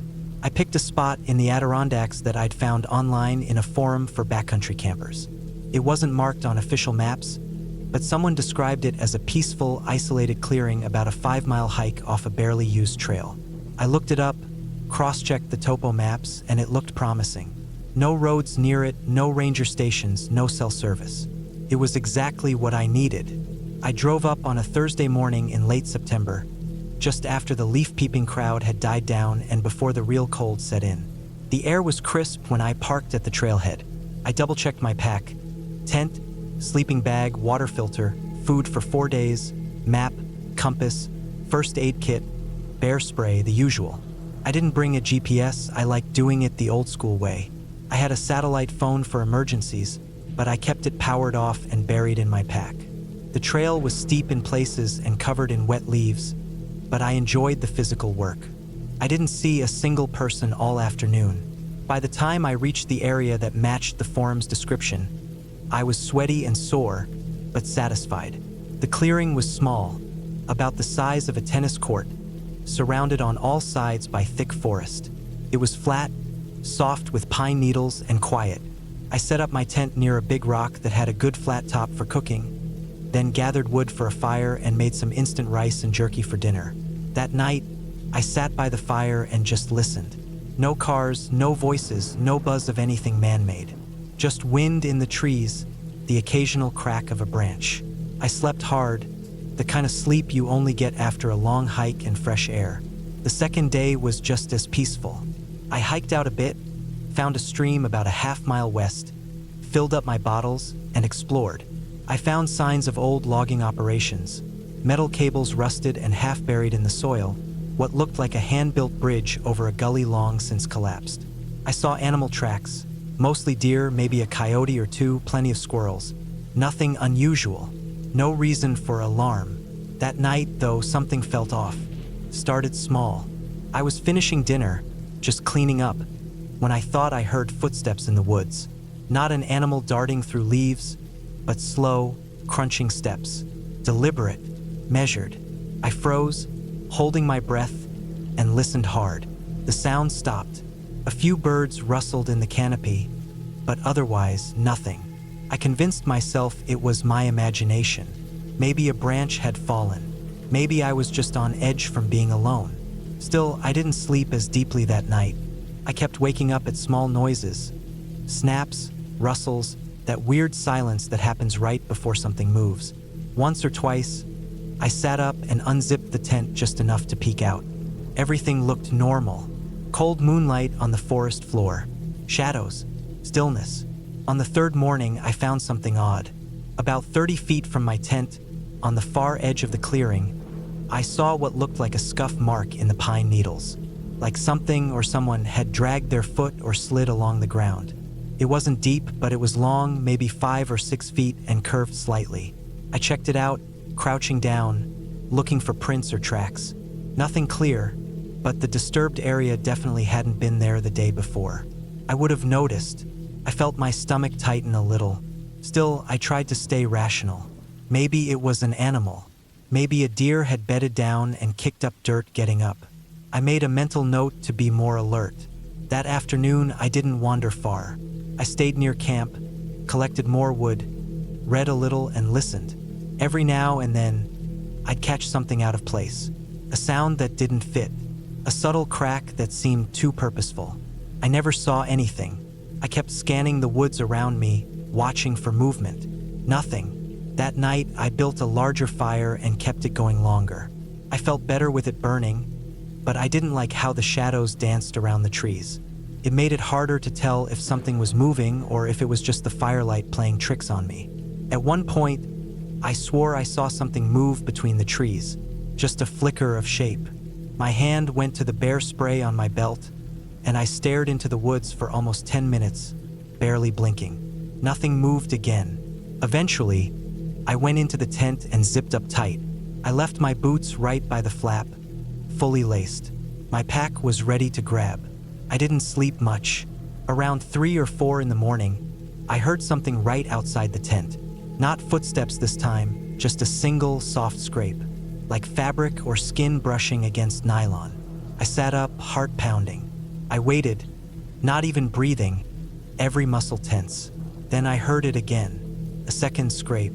This time it was unmistakable. Something touched the side of the tent, just once, then silence. I stayed like that for an hour, eyes wide open, gripping the bear spray. Nothing else happened. I didn't sleep the rest of the night. At first light, I got up and went outside. My breath fogged in the cold air, and the forest was still. The tent had a faint smear along the side, like dirt or oil. Nothing dramatic, but it hadn't been there before. Now I was officially unsettled. I walked a slow, wide circle around the clearing, looking for prints, disturbed earth, anything. About 20 yards into the trees, I found something. A cigarette butt, fresh, not wet or dirty. Someone had smoked it recently. I hadn't seen another person in 3 days. My heart started racing. I wasn't supposed to be anywhere near anyone. This place wasn't even on official maps. The trail was overgrown. Who else would be out here? I packed up camp fast. I didn't eat. I didn't filter water. I just threw everything into my bag and started back toward the trail. But something was wrong. I knew the way I'd come in. I'd followed a ridgeline, crossed a small stream, past a big dead tree with a lightning split. I had a compass and a map. But within an hour of hiking, I felt turned around. The terrain didn't look right. The landmarks were wrong. I hadn't crossed the stream I expected. The slope was steeper than it should have been. I stopped and pulled out my compass. The needle swung like normal. I adjusted, corrected course, started again. Still, the trail didn't look familiar. I hadn't seen any trail markers, just endless trees and quiet. After another hour, I found another clearing. Not the same one I'd camped in, but someone had. There was a fire ring, blackened stones, and a trash bag tied up in a tree. I looked inside. Empty cans, food wrappers, and a plastic water bottle with a name scrawled on the side in faded marker. Jason. I didn't know anyone named Jason, but someone had been here recently, maybe a week ago, maybe less. I kept moving. My legs burned from the uneven ground, and my nerves were frayed. I kept thinking I heard footsteps behind me, just out of sync with mine. I'd stop and they'd stop. I'd walk and they'd start again. I spun around more times than I could count. Always nothing. Eventually, I found the stream. Not the same one I'd filled my bottles at, but a different one. I followed it downstream, hoping it would lead toward the main trail. It was almost dusk when I saw it. An old orange tarp draped between 2 trees. Someone's shelter, roughly built. No one there now. I didn't stop. I just kept moving. I couldn't shake the feeling that I was being watched.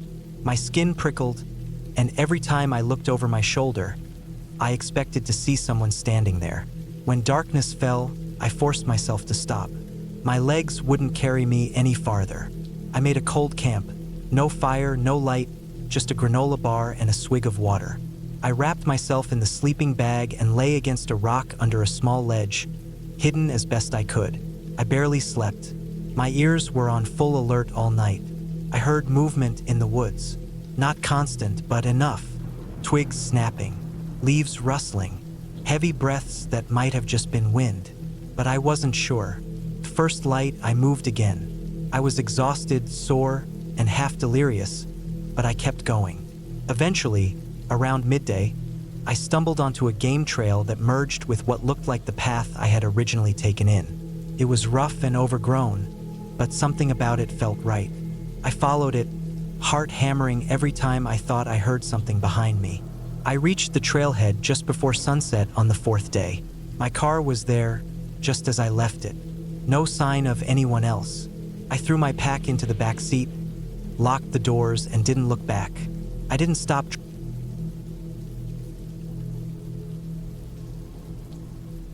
It was supposed to be a quiet weekend getaway. Just me, the woods, and the solitude. The kind of trip that's supposed to refresh you, give you a break from the noise of the world. I had been feeling overwhelmed by work and life lately, and I figured spending a couple of nights in the woods would be the perfect remedy. I found a campsite deep in a national park. No fancy cabins or lodge-type amenities, just a basic, primitive campsite, tucked away far enough from any main trails that I could get the privacy I wanted. I set off early in the morning, planning to drive for about 2 hours before arriving at the campsite. It was a beautiful day, clear skies, and the kind of crisp, cool air that makes you feel alive. I packed light, tent, sleeping bag, a small cooler with food and drinks, and my usual camping gear. I wasn't planning on doing anything too strenuous. Just set up camp, maybe hike a bit, and then relax by the fire. As I drove, the scenery started to change. The urban sprawl gave way to rolling hills and thick forests. I passed a few small towns, but as I got further from civilization, I noticed fewer cars on the road. It was late spring, so the trees were lush and green, the underbrush was vibrant, and the whole area had an earthy, fresh smell. The dirt road leading up to the campsite was bumpy and narrow, the kind of road you'd only take if you knew exactly where you were going. After a while, the trees closed in around me, and it felt like I was the only one out there.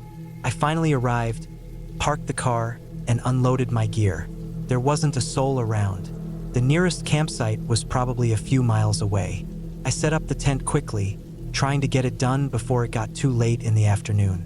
The site was perfect. It was on the edge of a small clearing, surrounded by thick trees on all sides. A small stream ran through the clearing, and I could hear the gentle babbling of the water as I unpacked my things.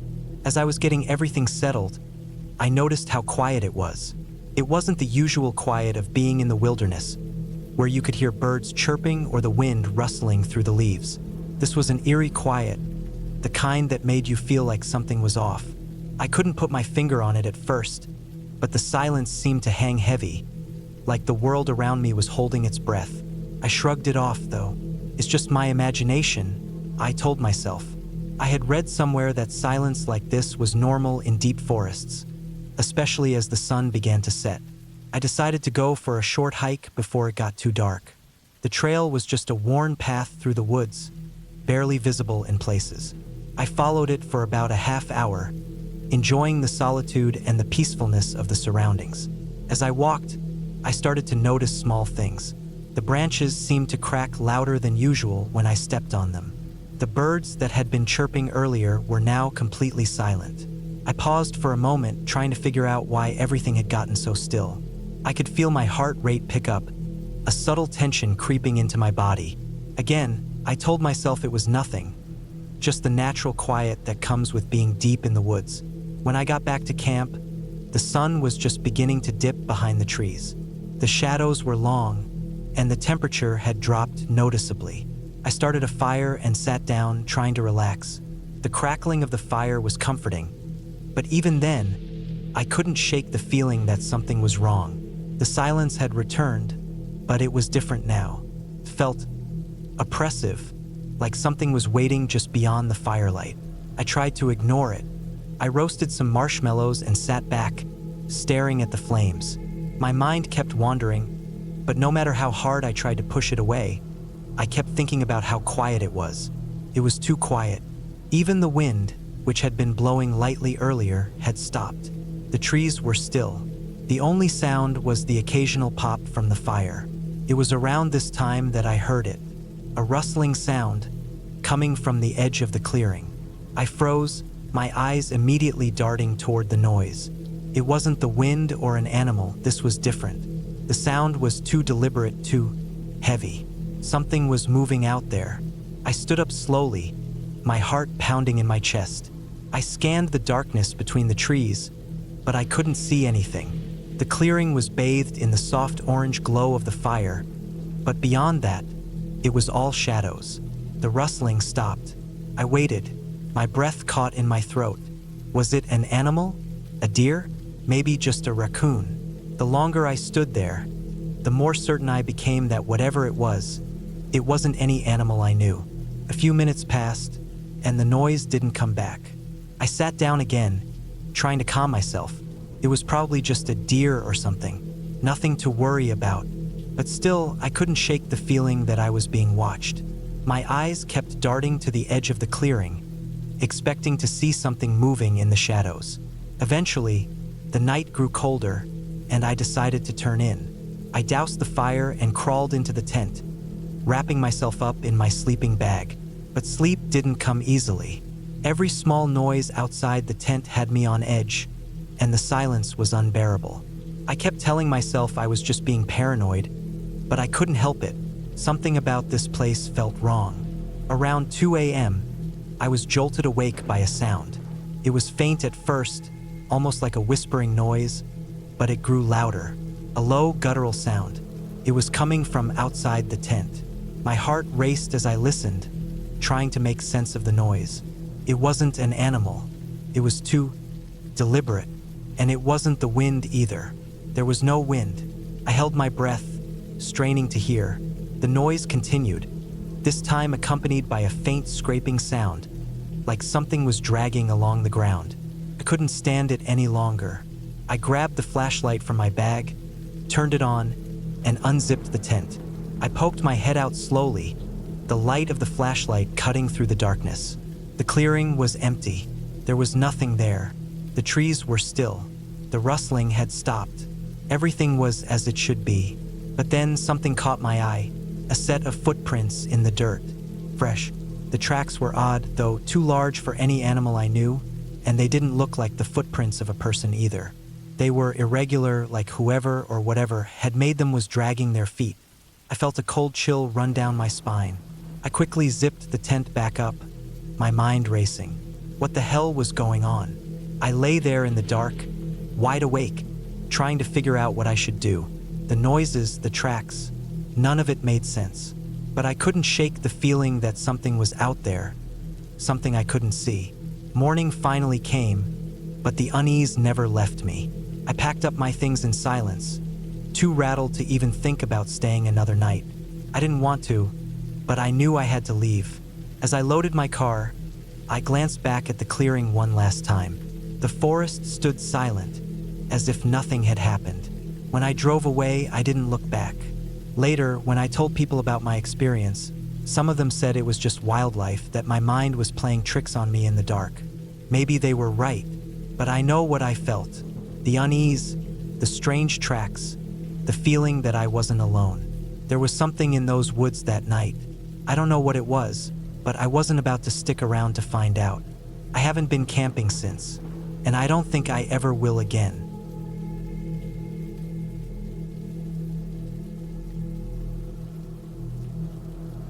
I didn't plan the trip very well, and I'll be the first to admit that. I wanted to get away for a weekend and clear my head, and I picked a random area in the state I'd never been to before. A quiet patch of forest somewhere near the base of the Allegheny Mountains in Pennsylvania.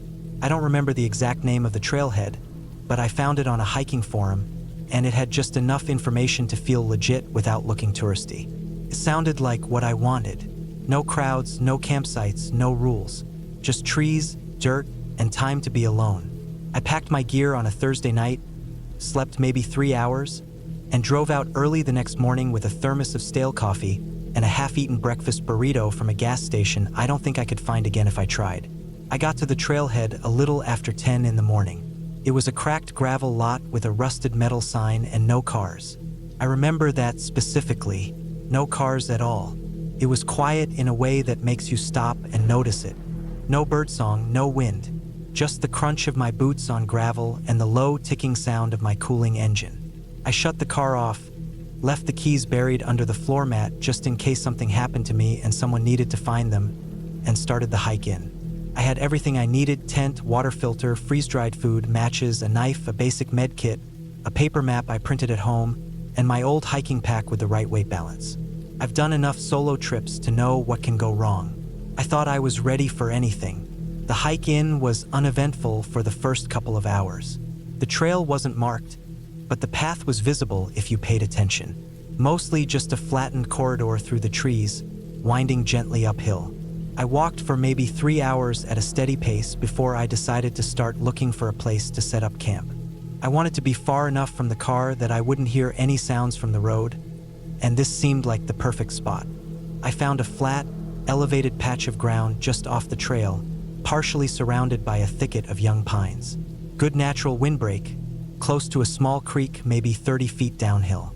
The sun was out but filtered through the trees, and everything smelled like damp leaves and pine needles. I dropped my pack, stretched, and started setting up the tent. It was one of those lightweight two-pole kinds, quick to pitch and solid if staked down right. I took my time with it, making sure everything was taut. I collected firewood for later and filtered some water from the creek. I remember the water was clear and freezing cold, and I knelt there for a while just watching it run past the rocks, listening to the soft rush of it. For a few hours, it felt exactly like I'd wanted, peaceful, still, like the rest of the world had shut off. That changed later around dusk. It started with the feeling that I wasn't alone. Not in a supernatural way, nothing dramatic like that. Just a slow, creeping sensation like I was being watched. I brushed it off at first. It happens sometimes when you're alone in the woods for too long. Your brain starts to play tricks on you, fills in silence with paranoia. But then I noticed something that made me stop pretending it was just in my head. There were fresh tracks on the trail. Not boot prints, bare feet, human feet, medium-sized, going the opposite direction from where I'd come. The mud was still wet in the depressions, not dry and cracked like mine were. I followed them for a few feet with my eyes before they disappeared into the underbrush. No path, no direction, just straight off the trail and into the woods. I stood there for a while, listening. Nothing. No twigs snapping, no animals, no voice. I looked up at the sky, then back at the prints, then back toward my camp. I thought about packing up and leaving, but it was already late, and I didn't want to hike in the dark. I told myself someone else must have come out here. Maybe a forager, someone off-grid, or even another camper who preferred walking barefoot. Strange, sure, but not impossible. I went back to camp and lit a fire, even though I didn't plan to. I thought it might help settle my nerves. I boiled water, made some food, and sat there watching the flames dance while the light slowly died behind the trees. The night settled in hard and fast. The stars came out, and the temperature dropped quick. I layered up, zipped into my bag, and tried to sleep. I woke up to the sound of branches cracking somewhere close. Not like a squirrel or raccoon. Heavier. 2 short cracks, then silence. I stayed completely still. The fire had died down to glowing coals, and everything was dark except for the faint red light from the embers. I couldn't see anything outside the tent, but I knew someone was out there. I could hear breathing, not an animal sniffing around. Breathing, human, slow, controlled, like someone trying to be quiet. I didn't move. I didn't unzip the tent or grab my knife or turn on my flashlight. I just lay there listening, heart thudding so hard I thought it would give me away. The breathing stayed steady for a while, then faded. Not suddenly, just slowly got quieter until I couldn't hear it anymore. I waited another hour before I even moved. When I finally unzipped the tent and looked out, there was nothing. No tracks, no shapes in the trees. I stayed awake until the sky started to lighten. That morning, I found something that changed everything. On a low branch near the creek, tied loosely with what looked like vines, was a strip of fabric. Dark, reddish-brown, could have been part of a shirt or pants. It was frayed and stained. I didn't touch it. I just stared at it for a long time. It hadn't been there the day before. I would have seen it. I'm sure of that. I went back to the tent and packed up fast. I didn't eat. I didn't refill my water. I just got my gear together and started hiking back down the trail. I checked my map a few times to stay on track, but the trail seemed off, like the turns weren't quite where they were supposed to be. I kept moving anyway. About 2 hours into the hike, I found something that stopped me cold. A shelter. Not a real one, something handmade. Just a few thick branches leaned against a tree trunk and covered in dried pine needles and bark. It wasn't obvious. I only noticed it because a squirrel darted across the trail and disappeared into it. I looked inside. There was nothing in there. No bedding, no gear. But it had been used. The ground inside was packed flat, and around the edges, almost hidden by leaves, were small piles of bones. Animal bones, mostly, but one looked too long, too straight. I didn't stay to figure out what it was. I backed out, turned around, and kept walking. The trail kept feeling unfamiliar, like it shifted when I wasn't looking. Trees that I'd passed before looked different in the light. Some stumps I was sure I'd seen on the way in were missing. I stopped trusting my memory. I started checking my compass every few minutes. The direction stayed consistent, at least. South, toward the trailhead. I kept moving. Sometime in the afternoon I found my own boot prints. The ones I'd made the day before. But they weren't right. They were mixed with more barefoot tracks. Too many, overlapping, going in all directions. It looked like someone had been following me, watching where I walked, maybe even stepping where I stepped. I wanted to run, but I knew better. Running just leads to mistakes. So I walked, as fast as I could without making noise, checking behind me every few steps. When I finally saw the parking lot again, I almost cried. My car was still there. The sun was low, sky tinged with orange. I ran the last 50 feet, heart hammering, and yanked open the driver's side door. The inside was exactly how I left it. I didn't check the back seat. I just started the engine and peeled out, gravel spraying behind me. I drove for an hour before I pulled over at a gas station. I checked the whole car. Nothing. No one. No signs of anyone having been inside. I didn't tell anyone about what happened for a while. I didn't want to sound crazy. It was weeks before I went back to the woods again, and even then, I stuck to busy trails. I never found that forum post again. The trailhead disappeared from my saved pages. I don't know if it was deleted or if I imagined it differently, but I know I wasn't alone out there. Someone lives in those woods. Maybe not on any map, maybe not someone you'd ever meet in a town, but someone with bare feet and quiet breathing. Someone who watches. And that strip of fabric is in a plastic bag in the bottom drawer of my desk. I don't know why I took it. I didn't touch it with my hands. I used a stick. Maybe I needed proof. A reminder. I haven't been back to that part of the state. I probably never will.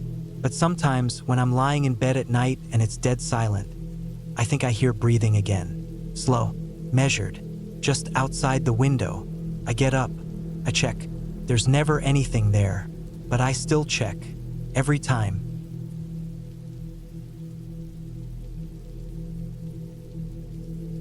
The evening was closing in, and the dense forest around the cabin seemed to be swallowing the light. I had been planning this trip for months. A weekend getaway in a secluded cabin in the middle of nowhere was exactly what I needed. I was exhausted from work and city life, and this was my chance to unplug, to breathe, to reset. The thought of spending a couple of days alone in a cozy cabin surrounded by trees was something I looked forward to more than I could put into words. The cabin was nestled on a small hill, accessible only by a rough, dirt road that led deep into the woods. The kind of place you'd see in old movies about escaping from the world. The place was small but charming, built with old logs, the kind that creaked in a way that made you feel like it was alive. I loved it immediately. It was a bit chilly when I arrived, but nothing too bad. The cabin had a small porch with a rocking chair and a few flower pots hanging by the door, a couple of them looking a little worn but still full of life. The forest surrounding the cabin was dense, the trees stretching tall into the sky, and a silence that felt heavy, like the woods were keeping secrets. I unloaded my car and carried everything inside. I had packed only what I needed: clothes, some food, and a few books to read. The place felt welcoming, with the scent of pine wood and something earthy filling the air. I set my bags down, grabbed a drink, and went out to the porch to sit and relax. I wanted to enjoy the solitude, the peace, the sounds of nature. But there was something about the stillness that felt a little off, like the forest was watching me, waiting. The sun started to dip below the horizon, casting long shadows across the ground. The warmth of the day faded quickly, replaced by the coolness of evening. I decided to start a fire in the small stone fireplace inside, knowing the temperature would drop even more once night settled in. The cabin had a small wood stove that crackled as I placed logs inside, and I watched the flames dance for a while, mesmerized by the flickering light. It wasn't long before the wind picked up. It wasn't a loud, stormy wind, but it carried a sort of whisper, like the trees were talking to each other. It seemed to rustle in a way that I had never heard before. It felt almost deliberate, as if the forest itself was trying to communicate. Maybe it was just my mind playing tricks on me, but the thought didn't sit well. It was probably nothing, just the normal sounds of being surrounded by trees. I tried to shake it off, but I couldn't fully ignore the unease creeping into my chest. That night, I ate a simple dinner, read for a bit, and then went to bed.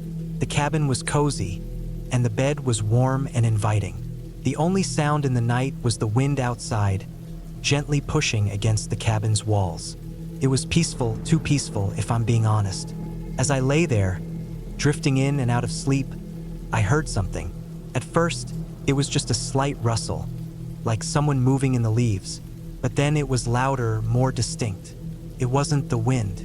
It was footsteps, soft, careful steps like someone walking around the cabin. I froze, my heart pounding.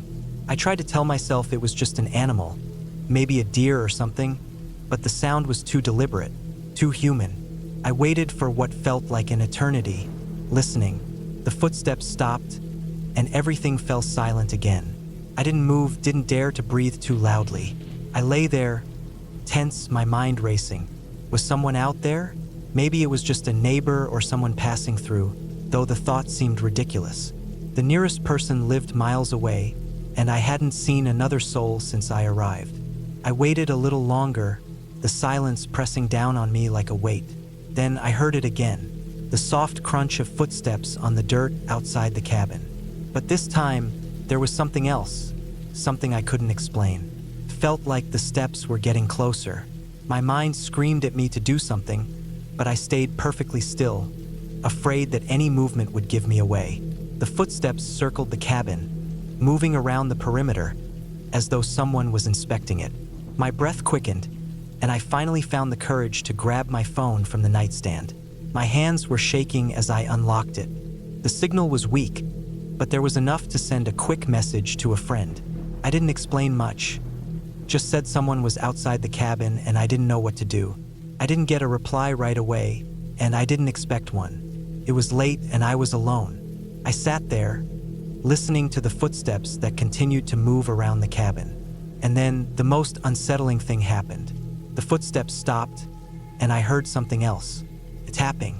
It was soft at first, then louder. It sounded like someone tapping on the window. I dared not look.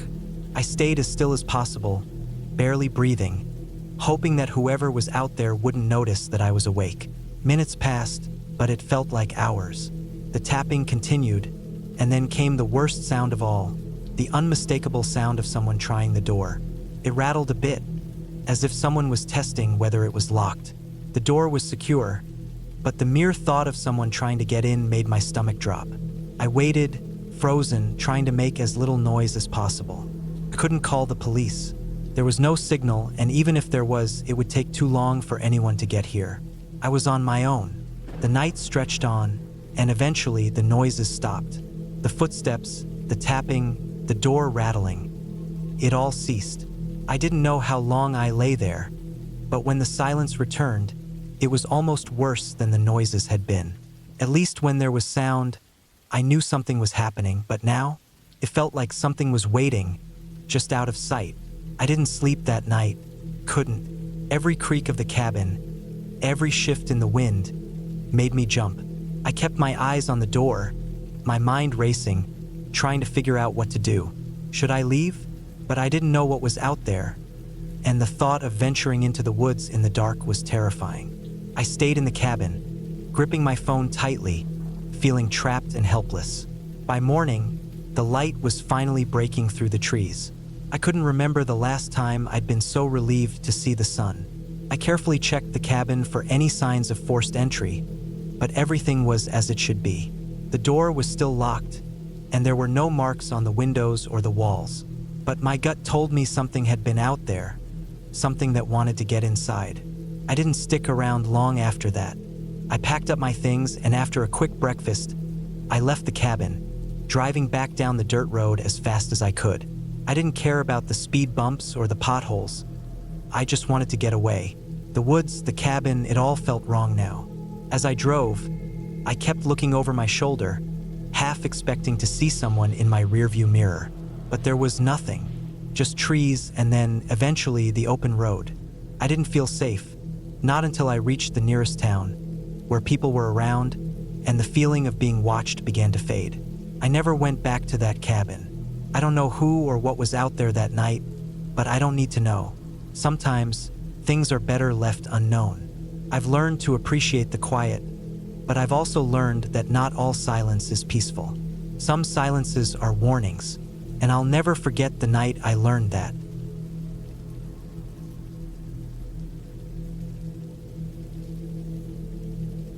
The air was crisp as I pulled up to the cabin, the engine of my car growling to a stop as I turned it off.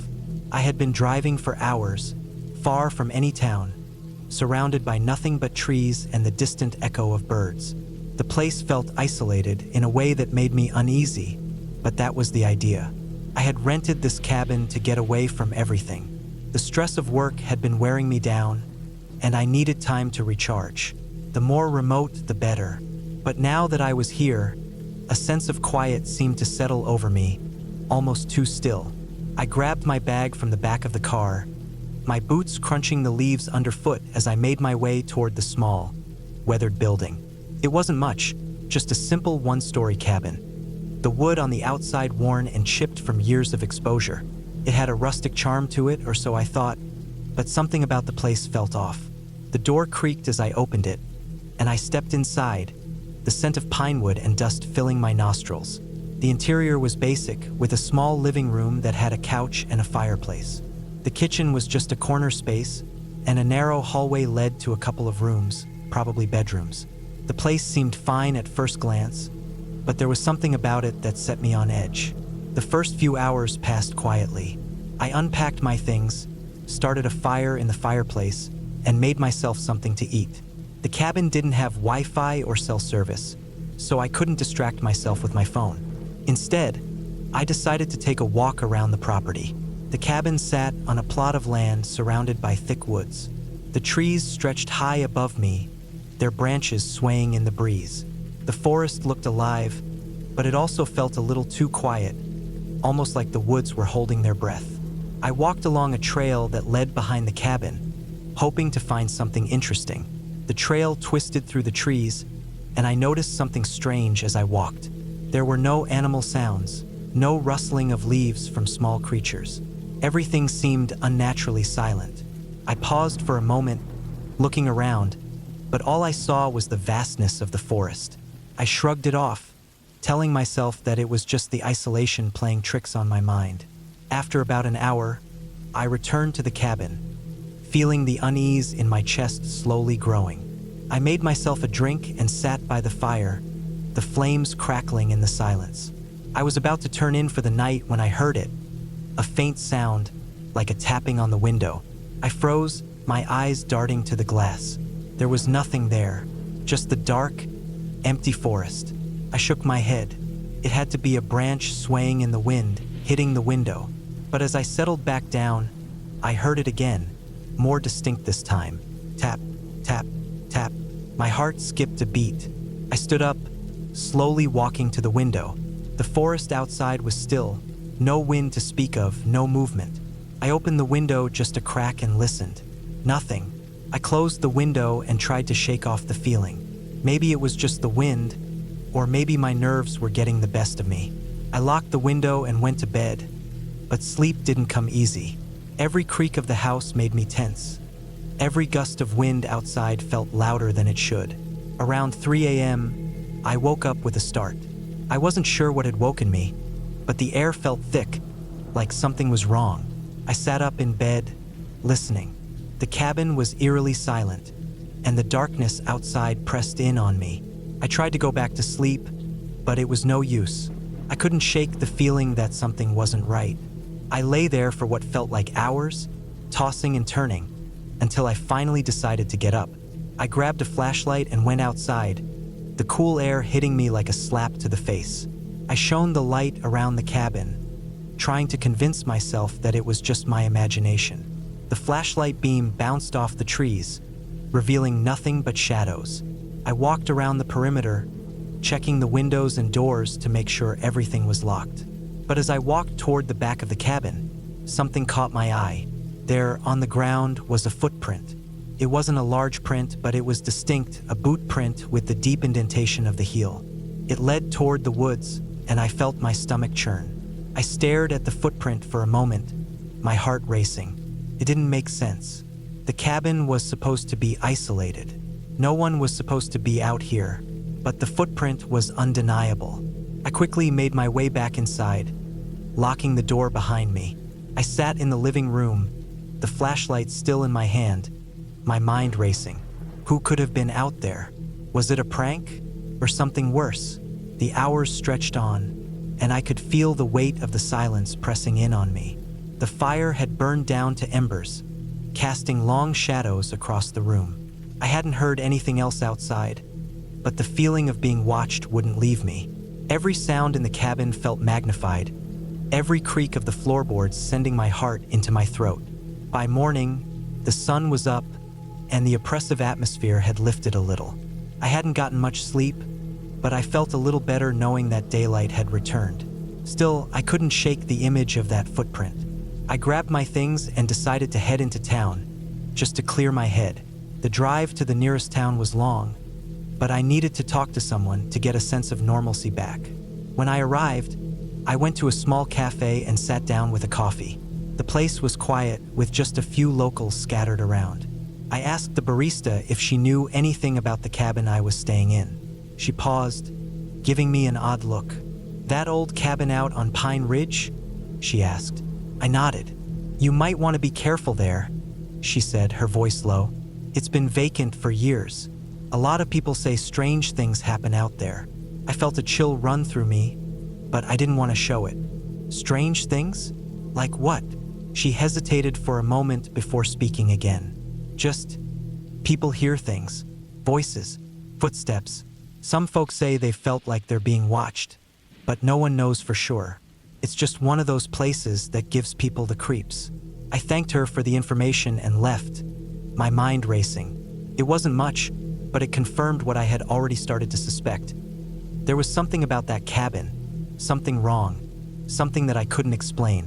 When I returned to the cabin, the unease settled over me again, but I wasn't going to let it control me. I spent the next few days trying to distract myself.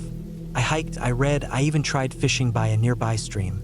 But no matter what I did, I couldn't shake the feeling that someone was always just out of sight, watching me. By the end of the week, I was ready to leave. The cabin had served its purpose, I supposed, but it wasn't the peaceful retreat I had hoped for. The strange feeling, the footprint, the silence.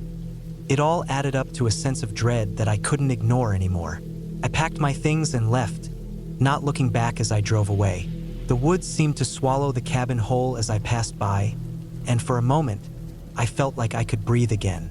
I never went back to that cabin. I still think about it sometimes, though. The woods were too quiet, the air too still, and that footprint, I never figured out who or what had left it behind. Maybe some things are better left unanswered.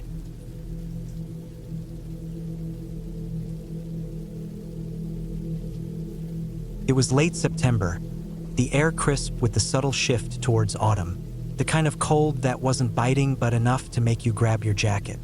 I had been looking forward to this trip for months. There was something about the idea of spending a weekend alone in a secluded cabin, far away from the noise of everyday life, that felt like the perfect escape. The cabin was tucked deep in the woods, a good 2-hour drive from the nearest town, with nothing but trees and the occasional wild animal for company. I had rented it from a website that specialized in off-the-grid getaways. The listing described it as a rustic but cozy place, perfect for someone seeking peace and solitude. The photos on the website showed a charming, weathered cabin with a small porch surrounded by towering trees. I imagined myself sitting on the porch, sipping hot coffee, listening to the wind rustling through the leaves. When I arrived, it was even more beautiful than I had anticipated. The cabin was perched on a small hill, surrounded by dense forest. It had a woodpile stacked neatly to the side, a creek flowing gently nearby, and the scent of pine filling the air. The sun was beginning to dip behind the trees, casting long shadows across the forest floor. I unloaded my car and carried my things inside. The cabin was just as the pictures had promised. Simple but comfortable. There was a small kitchen with all the basic necessities, a wood-burning stove in the corner, and a large stone fireplace in the living room. The furniture was old but solid, and the floors creaked underfoot as I moved around. I spent the evening unpacking and getting settled in. I built a fire in the stove, opened a book I'd been meaning to read for a while, and let the quiet envelop me.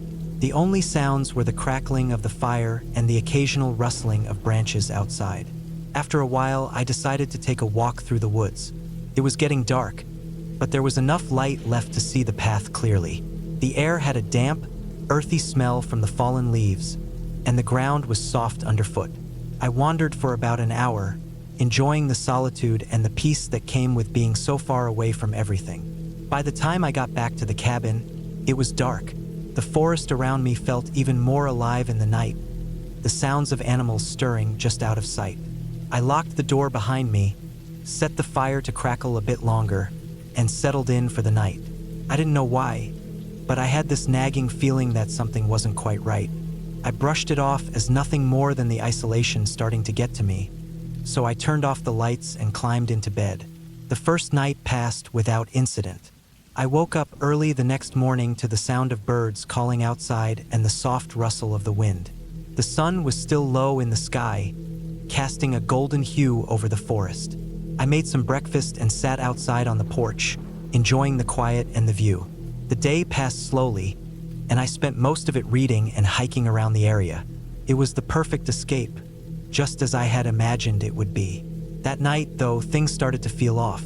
It wasn't anything I could put my finger on, just a vague sense of discomfort that lingered in the air.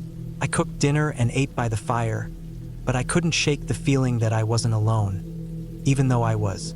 The cabin, with its old wooden beams and creaky floors, seemed to have a life of its own. Every now and then, I would hear something, a faint thump or a scrape, coming from somewhere deep within the house. It wasn't a sound I could identify, but it was enough to make me stop what I was doing and listen carefully. At first, I told myself it was just the house settling. After all, it was an old building. But as the night wore on, the noises continued. Every few minutes, there would be another thud, followed by a soft scratching sound. It was almost as if something was moving around inside the walls. I checked the doors and windows, making sure they were locked, and then tried to ignore it. I decided to go to bed early, hoping sleep would help me forget about the strange noises. But as I lay there in the dark, I couldn't shake the feeling that something was out there. I kept hearing things, the rustling of leaves, footsteps, something moving just beyond the reach of the light. I forced myself to stay still, telling myself it was just my mind playing tricks on me. But the noises didn't stop. They kept coming, one after another, as if whatever was out there knew I was listening. The next day, I spent most of the morning trying to ignore it. I convinced myself I was just being paranoid. But by the time nightfall came again, the sense of unease had only grown stronger. I decided to take a walk around the property, hoping the fresh air would clear my head. The sun had already dipped below the horizon, leaving the forest in deep shadow. The only light came from the cabin, casting a faint glow on the surrounding trees. As I walked, I noticed something strange. There were no animal sounds, no birds calling, no rustling of leaves, no distant howls or growls. It was as if all life had suddenly stopped. The silence was deafening, I tried to brush it off as nothing, but deep down, I knew something was wrong. I continued walking, circling the cabin, scanning the trees for any sign of movement. That's when I saw it. There, just beyond the edge of the forest, was something standing among the trees. At first, I thought it was just a trick of the light, but as I focused on it, my heart skipped a beat. There was something or someone watching me. It was too far away to make out any details, but the shape was unmistakable. A tall figure standing completely still, just beyond the tree line. I froze, not sure what to do. I stood there for what felt like an eternity, trying to figure out whether I was seeing things or if there was really someone out there. My breath came faster, and I took a hesitant step forward, but the figure didn't move. It remained motionless, watching me from the shadows. I turned and ran back to the cabin, my heart pounding in my chest. I slammed the door shut behind me and locked it, my hands trembling as I tried to steady myself. I stood there for a long time, listening to the silence outside. The cabin felt smaller now, like the walls were closing in around me. I didn't know what I had seen, but I couldn't shake the feeling that someone, or something, was out there, watching me. The rest of the night passed in a blur. I barely slept, keeping one eye on the door and the other on the window, waiting for something to happen. The next morning, I decided I couldn't stay any longer. I packed up my things in a rush, trying to stay calm and keep my head clear.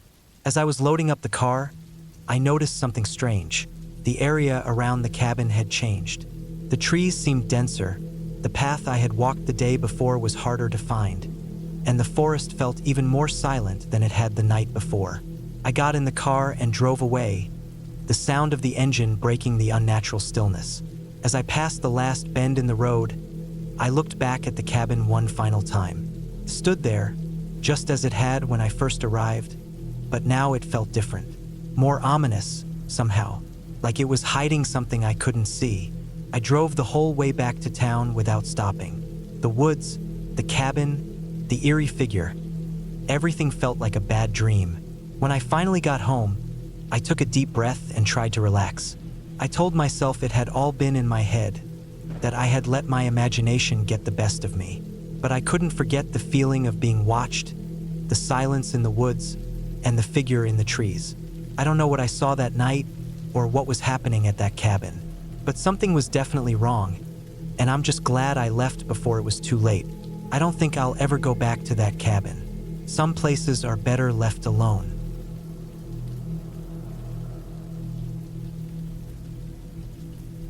The cabin was supposed to be a quiet retreat, a place to escape from the noise and chaos of city life. I had planned this trip for months. No internet, no distractions, just the sound of the wind rustling through the trees and the crackle of a campfire at night. I was looking forward to the peace, the stillness. It was meant to be my chance to clear my mind, maybe even do some writing. The cabin was a small, wooden structure tucked away deep in the woods. I had found it online, an isolated spot that promised tranquility. When I arrived, it looked like something out of an old painting, surrounded by tall, thick trees. The air smelled fresh, damp, and earthy. Everything seemed perfect, just as I had imagined. The first day was great.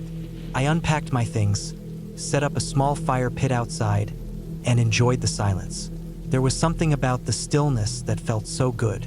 I had no phone service, and that was exactly what I wanted. No calls, no messages, no emails. Just me and the wilderness. I spent the day hiking around the area, exploring the woods. The forest seemed endless, the trees towering above me like giants, their branches swaying gently in the breeze. The path I followed was narrow, winding, and barely visible in some spots, but it felt like an adventure. By evening, I was back at the cabin, sitting by the fire. The flames danced and flickered, casting strange shadows on the walls of the cabin. The night was coming fast, and I felt a sense of satisfaction, like I was in the right place. I roasted marshmallows, listened to the occasional snap of branches in the distance, and watched the stars appear, one by one, in the dark sky. It was peaceful, but that night something felt off. It wasn't anything I could put my finger on, just a vague sense of unease. started when I heard a sound outside. At first, I thought it was just the wind, but then I heard it again, soft, slow, like something was moving through the underbrush. I stopped and listened, trying to figure out what it was. The wind was silent now, and all I could hear was the faint rustling. It didn't sound like an animal. It was too deliberate, too controlled.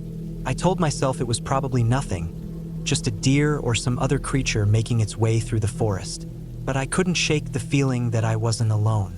I decided to stay inside the cabin that night, locking all the doors and windows. It felt safer that way, even though I knew the chances of something happening were slim. I sat by the fire for a while longer, watching the flames burn lower. Eventually, I went to bed. The creaky old bed was uncomfortable, but I was too tired to care. As I lay there in the dark, I thought about the strange sound. Maybe it was just my imagination. Maybe I was too used to the noise of the city, and my mind was filling in the gaps where there was no sound. I closed my eyes, trying to drift off, but sleep didn't come easy. The cabin creaked and groaned as the wind picked up outside.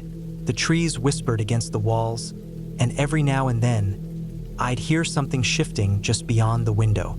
It wasn't the wind. I was sure of it. Something was moving out there. I lay still, barely breathing, waiting to hear it again. The sound came once more, closer this time. My heart started to race. I got up slowly, careful not to make a sound, and peeked through the window. The moonlight barely filtered through the trees, casting long, thin shadows across the ground. There was nothing. No animal, no person, nothing. I told myself it was just the wind again, but the unease still sat heavy in my chest. I lay back down, trying to calm my racing thoughts. The next day, I went for another hike, hoping to shake off the strange feeling. The morning air was crisp, and the woods were peaceful. The birds were singing, and the leaves rustled gently in the wind. I tried to focus on the beauty around me, but my mind kept wandering back to the night before. I couldn't stop thinking about that sound. I found a small stream and sat down beside it for a while, watching the water trickle over the rocks. It helped calm me, but I still couldn't shake the feeling that something was wrong. I decided to head back to the cabin before it got too late, not wanting to be out in the woods when nightfall came. That night, the feeling of unease was even stronger. It wasn't just the sound from the night before. There was something else. Something in the air, something off about the place. The wind had died down, and the forest was unnervingly still. It felt like the world had gone silent, as if it were holding its breath. I stayed inside that night, feeling trapped in the cabin. The fire crackled softly, but it didn't bring the warmth it had the night before. I kept the lights low, trying to conserve the battery on my lantern. As I sat there, I thought I saw something moving outside the window, a shadow. But when I looked, there was nothing there. I didn't sleep well that night. Every creak of the cabin, every whisper of the wind outside made me jump. I kept the light on for most of the night, staring at the walls and waiting for something, anything to happen. But nothing did. The next morning, I decided I couldn't stay another night. I was unnerved and on edge, and the place was starting to feel wrong. I packed up my things, preparing to leave as quickly as I could. The drive back to civilization seemed like the only escape. But as I was loading up my car, I noticed something strange. The cabin's porch was littered with broken branches, twisted and snapped, like something had been through there recently. And then, I noticed the marks on the ground, drag marks, faint but visible in the dirt, leading off into the trees. I followed the marks, heart racing in my chest, and they led to a clearing. In the center of the clearing, I found what had been bothering me all along. A small pile of items, discarded in the middle of the woods. A torn jacket, some food wrappers, and a set of footprints, fresh but too small to be from an adult. I felt a cold shiver run down my spine. I backed away slowly, the reality of what had happened sinking in. Someone had been here, someone who didn't belong. Maybe they had been watching me, waiting. I hurried back to my car, not even bothering to check the cabin again. I locked the doors, started the engine, and drove as fast as I could. I didn't stop until I reached the nearest town, my heart still pounding in my chest. I didn't tell anyone about what I had found. What could I say? that I had stayed in a cabin alone in the woods and felt watched, that I found strange marks and signs of someone or something being out there. Sounded crazy even to me, but I haven't been able to shake the feeling that someone or something is still out there, watching from the trees.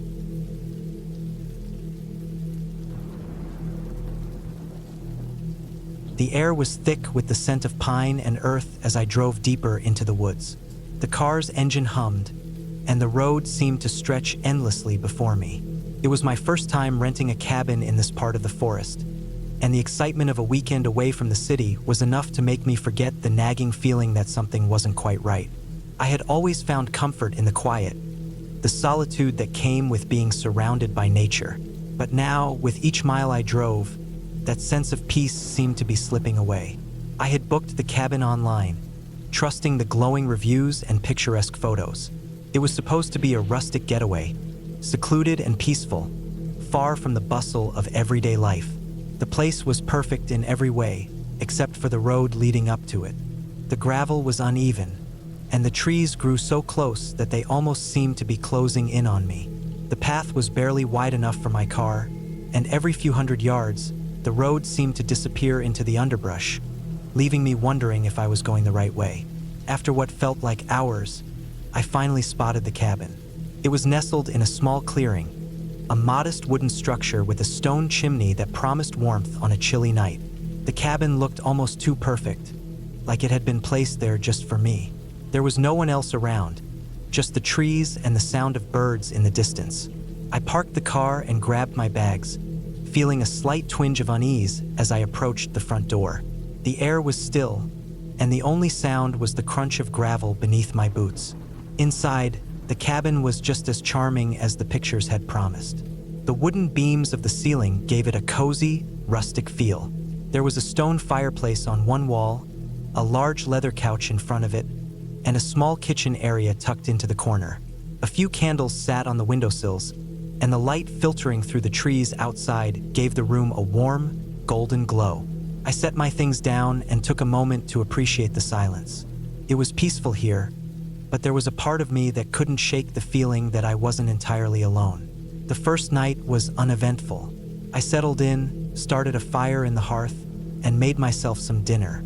The crackling of the wood in the fireplace was the only sound that filled the cabin, and it was a welcome change from the noise of the city. I read a book, then went to bed early, tired from the long drive. The bed was comfortable, the sheets soft, and I quickly drifted off to sleep, the quiet of the cabin lulling me into a deep slumber. But that night, I woke up to something strange. It was a subtle sound at first, something faint, almost imperceptible. It took me a moment to realize what it was. Scratching. It wasn't loud enough to be alarming, but it was persistent. I lay there in the dark, staring up at the ceiling, trying to ignore it. Maybe it was just an animal outside, a raccoon or something, I told myself. But the sound continued, scratching at the walls, at the door, at the windows. It seemed to be coming from all directions, and it was growing louder. I sat up in bed, heart racing, and listened. The scratching stopped for a moment, and for a brief second, I thought it was over. But then came the thud.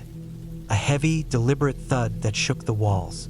It was followed by more scratching, louder now, more frantic.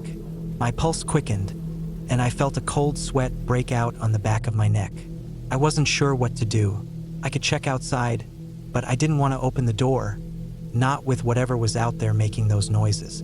I tried to tell myself it was just an animal, but deep down, I knew something wasn't right. I got out of bed and grabbed the flashlight from the drawer beside the bed. My hands shook as I turned it on, the beam of light cutting through the darkness like a knife. I tiptoed to the window and peeked through the blinds. What I saw made my blood run cold. There, just outside the window, was a figure. It wasn't a person, not really. It was tall and hunched over, its features hidden in the shadows, but I could see enough to make out its shape. It was crouched down, scratching at the wall of the cabin with long, spindly fingers. Its skin was pale, almost translucent, and its arms seemed too long for its body. For a moment, I froze, too terrified to move. My heart pounded in my chest, and I held my breath, praying it wouldn't hear me. The figure moved, slowly at first, then more quickly, as though it had sensed my presence. It turned its head, and for the briefest second, I thought I saw its eyes wide, unblinking, and unnaturally dark. Then it vanished into the trees. I didn't wait to see if it would return. I backed away from the window, my legs weak beneath me. My mind raced, trying to make sense of what I had just seen. Had it been a person?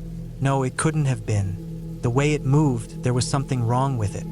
It wasn't human. I thought about calling for help, but the nearest town was miles away, and I didn't have a phone signal. I was alone out here, isolated.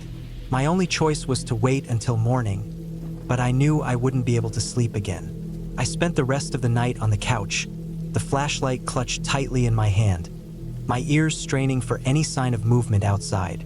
When the sun finally rose, I felt a bit of relief.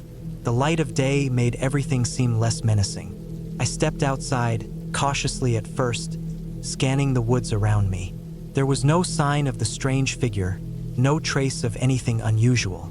The cabin looked the same as it had the night before. Quiet, serene, untouched. But I couldn't shake the feeling that something was wrong.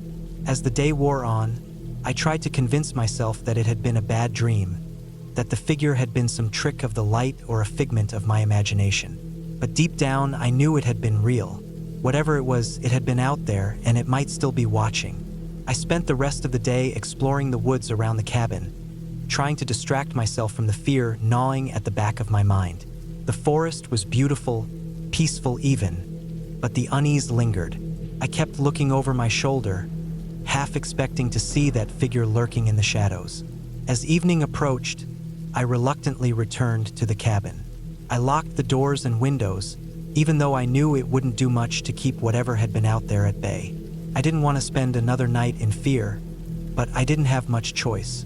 I tried to settle in, made myself some dinner, and lit a fire in the hearth, but it was hard to shake the feeling that I wasn't alone. The night passed in silence, the wind howling outside, but nothing came. No scratching at the walls, no thuds, no eerie figures in the shadows. By morning, I was exhausted, but the relief of making it through the night was overwhelming. I packed my things and left the cabin early, not bothering to check out with the owner. I couldn't get out of there fast enough. The place had been beautiful, peaceful, but something about it wasn't right. Maybe it was the isolation, the strange noises, or the figure I had seen. Whatever it was, I knew I wouldn't be coming back. As I drove away, the road seemed less daunting, the trees less oppressive. I still couldn't explain what had happened, but I didn't need to. All I wanted was to get back to civilization, to the noise and the crowds, where things felt normal again. I never told anyone about what I saw. Who would believe me? It was just a weekend in the woods, after all. But every time I close my eyes, I can still see that figure in the shadows, scratching at the walls of the cabin, waiting. And I can't help but wonder, what if it's still out there, waiting for the next person to come through?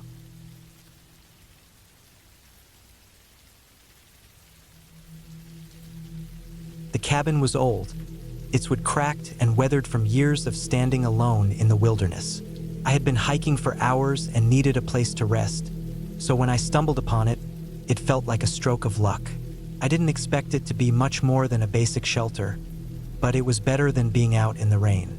The place looked abandoned, though it was clear that it hadn't been left to rot completely.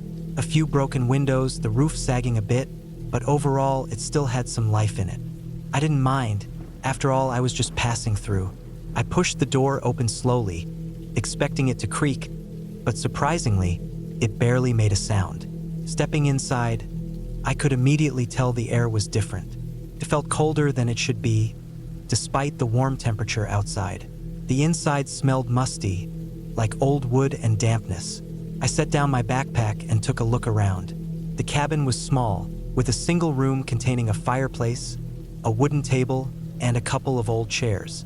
There was a cot pushed against the wall, the mattress thin and worn, but it was better than nothing. I took off my boots, grateful to rest my aching feet, and sat on the cot for a moment. The silence was almost too much to bear, but it wasn't uncomfortable. I let out a long breath, taking in the quiet of the place, and decided to start a small fire in the fireplace.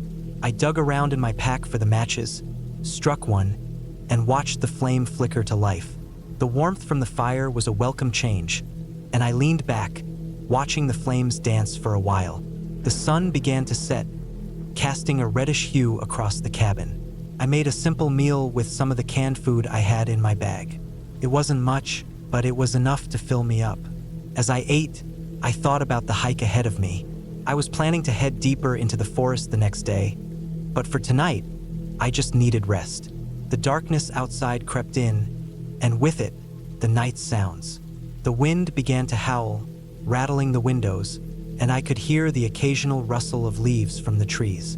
I was used to these sounds. Nature had its way of making everything feel alive, even in the dead of night. I finished eating and cleaned up, then sat by the fire for a while longer. There was a strange sense of unease settling in, but I couldn't quite put my finger on it. It wasn't the cabin itself. It was the feeling of being watched, though I was alone. I glanced around the room, my eyes lingering on the shadows, but nothing seemed out of place. The silence returned, and I felt the weight of it pressing in. Maybe it was just the isolation, I thought. It had been a long day and I was tired. Eventually, I crawled into the cot and pulled the thin blanket over me. The fire had died down to embers, but I could still feel the residual warmth. I closed my eyes and let the darkness take over. I wasn't sure when I drifted off, but the next thing I knew, I was awake, and it was pitch black outside. The wind had picked up, howling louder than before, and something else was in the air. The silence felt oppressive now, the kind of silence that makes you feel like something is wrong, like something is waiting. I sat up in the bed, heart pounding for no apparent reason. The cabin felt colder, the fire long since gone. I didn't remember feeling this uneasy earlier. The wind was howling outside, but I could swear I heard something else. Scraping, faint at first, then growing louder. It sounded like it was coming from the roof, or maybe the walls. I strained my ears, trying to focus, but the noise stopped suddenly. I listened carefully, but all I could hear was the wind. I was almost convinced it was just my imagination, but something about it didn't sit right. I stood up slowly, grabbing my flashlight from the bag. The beam of light sliced through the darkness, revealing the wooden walls and the small room. Nothing had changed, but the feeling of being watched was stronger now. I shone the light around the room, hoping to find something that would explain the weird noise, but there was nothing. I felt stupid for getting so worked up, but I couldn't shake the feeling that something was wrong. I walked over to the door and checked the latch. It was secure, but I couldn't help feeling like someone was out there, just beyond the walls. My hands trembled slightly as I turned off the flashlight, standing in the dark with nothing but the wind howling outside. It was so quiet now except for the wind. And then I heard it again, the scraping sound, this time louder, almost as if something was trying to climb up the walls. My pulse quickened, and I froze in place, trying to make sense of it. It wasn't just the wind. Whatever was making that noise was real. It was coming from somewhere above, somewhere in the rafters, but there was nothing there. My mind raced, and I felt the hairs on the back of my neck stand up. I knew I had to check, but I didn't want to. The thought of going up into the loft, where I could barely see, made my stomach churn. But I had to know. I wasn't about to sit here and let whatever it was scare me half to death. I grabbed a lantern and lit it, the soft glow casting shadows on the walls. The attic ladder was up against the wall near the corner of the cabin, its rungs creaking as I pulled it down. The noise from above had stopped, but the feeling in the pit of my stomach told me something was up there. I climbed the ladder slowly, one step at a time, trying to keep my breathing steady. The higher I got, the more I could feel the cold. It was colder up here, much colder than the rest of the cabin. My breath formed a cloud in front of me as I reached the top. I hesitated for a moment, but then I pushed open the hatch. The attic was dark, just a few beams and insulation. There was nothing up there, nothing at all. I scanned the space with the lantern, but the shadows and beams made everything look distorted, like it was shifting in the dim light. I felt a wave of relief wash over me, but that relief was short-lived. As I turned to climb back down, I noticed something that wasn't there before. A mark on the wood of the ceiling, scratched into the surface like something had been clawing at it. My heart skipped a beat. I stepped back down the ladder, my mind racing. I didn't know what to make of it, but I wasn't staying up there any longer. I slammed the hatch shut and pulled the ladder back up. I went back to the main room, pacing, trying to calm myself. The wind was still howling outside, but the noise from above had stopped. The cold was creeping in, though. I could feel it in my bones. I tried to focus on the fire, but it was long gone. The wind picked up again, rattling the windows, and something else moved in the darkness outside. The scratching sound returned, but it wasn't from the roof anymore. It was closer now, moving around the cabin, scraping against the walls. It sounded almost like it was circling, getting nearer. My heart pounded in my chest. I didn't want to look out the window, but I knew I had to. My breath caught in my throat as I approached the glass, my mind screaming at me not to. I peered out into the darkness, but I couldn't see anything, just the outline of trees swaying in the wind. Then something flashed, a movement just for a second. Something large, hunched over, moving through the shadows. I blinked, but it was gone. I turned away from the window, panic setting in. There was something out there, something I couldn't see clearly, but I knew it was real. I wasn't alone anymore. I could feel it, could hear it moving outside. I had no choice but to leave the cabin, to get out of there before whatever it was found its way in. I grabbed my pack, shoved on my boots, and rushed out the door into the night. The wind hit me hard, but I kept running, not stopping, not looking back. The forest around me was thick with trees, the branches swaying violently in the wind. I could hear the rustling of leaves and something else. Footsteps, heavy, deliberate, following me. I didn't stop until I reached the trailhead, gasping for air, my heart still pounding. I looked over my shoulder, but there was nothing. No figure, no sound, just the wind howling through the trees. I stood there for a long time, trying to steady myself, and when I felt calm enough, I turned and walked down the trail, heading for the nearest town. I never went back to that cabin, and I never did figure out what was in the woods that night. But whatever it was, it never came after me again. I learned to trust my instincts from that night. Sometimes it's better not to know everything. Some things are better left alone in the dark.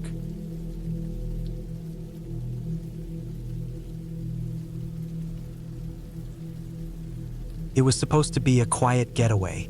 I had planned it for weeks, telling myself that it was exactly what I needed after a stressful year. I had rented a small cabin, tucked away in the middle of a dense forest. The pictures on the website made it seem like a charming little place, perfect for getting away from it all. The idea was simple: drive up, stay a few days, clear my head, and come back refreshed. I arrived late in the afternoon. The sun was just beginning to dip behind the trees, casting a soft orange glow over everything. The air smelled fresh, like pine and earth. I was excited, but there was a strange feeling in my chest, something that I couldn't quite place. Maybe it was the isolation. The cabin was far off from the nearest town, and the road leading up to it was long and winding. No neighbors for miles, just the forest.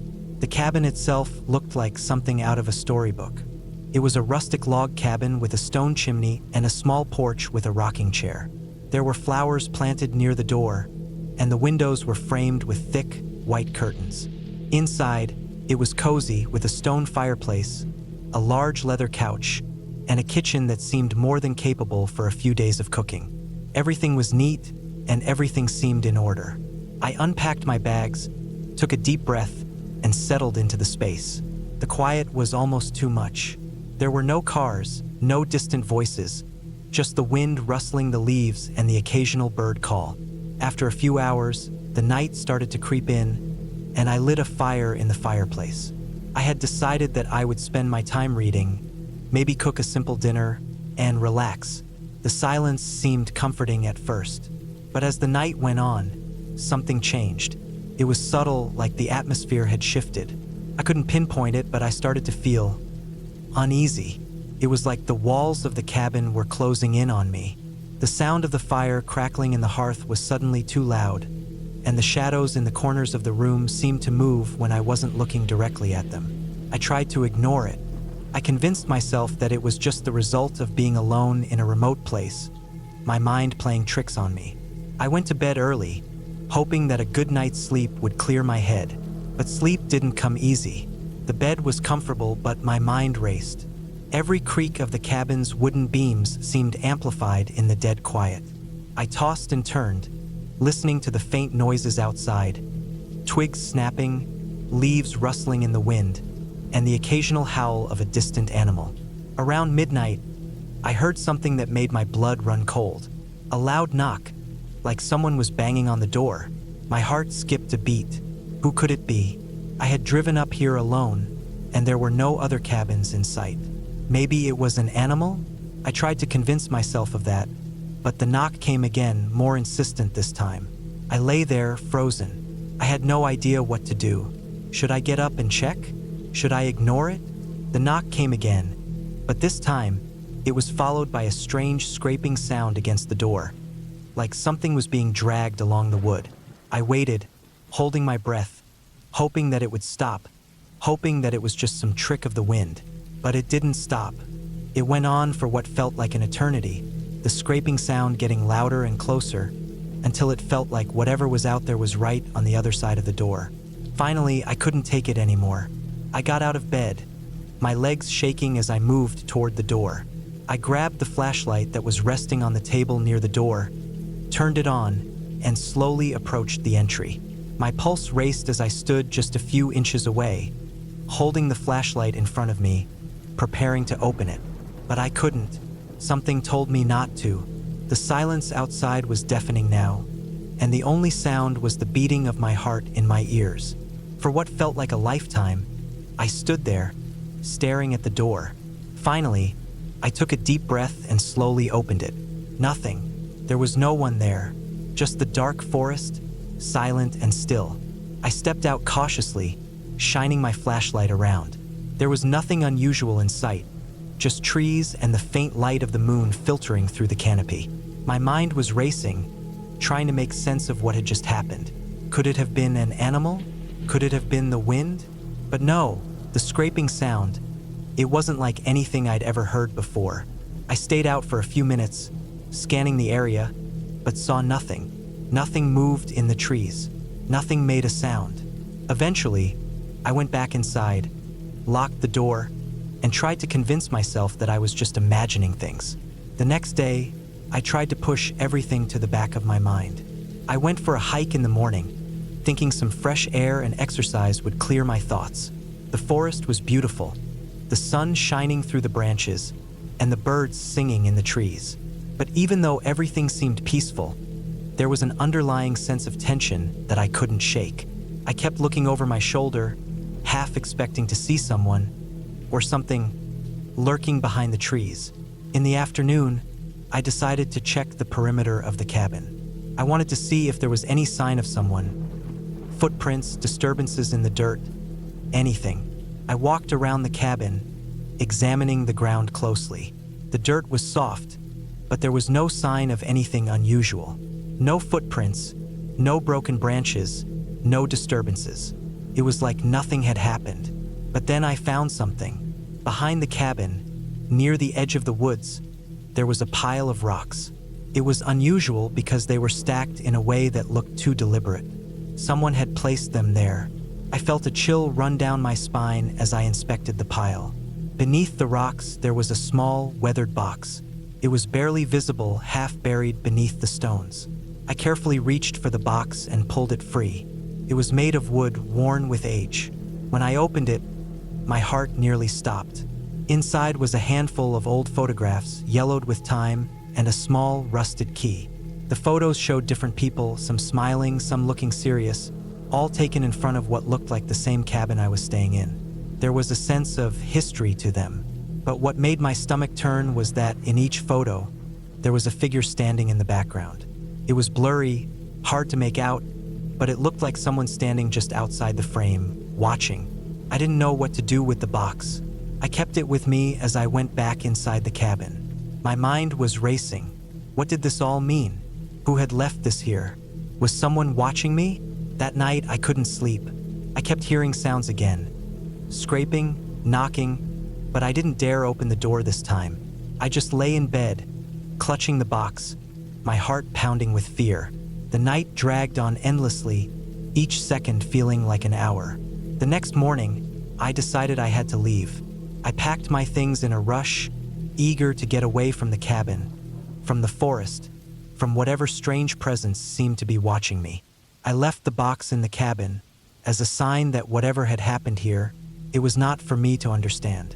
As I drove away, the winding road leading me further from the cabin, I couldn't shake the feeling that I was being followed.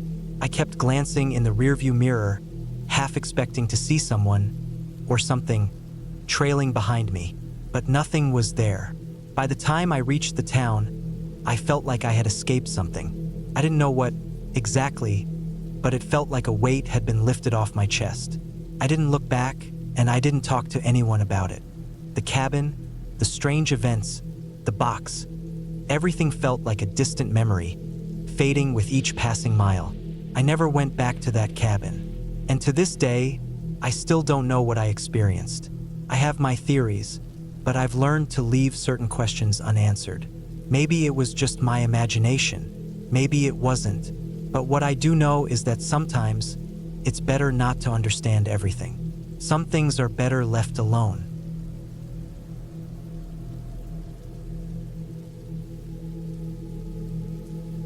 It was just supposed to be a weekend getaway. A few days to escape the noise of the city, get away from work, and clear my head. I found this little cabin in the woods, tucked away far enough that no one could hear you scream, though I wasn't expecting that to be something I'd think about. The cabin was old, but sturdy.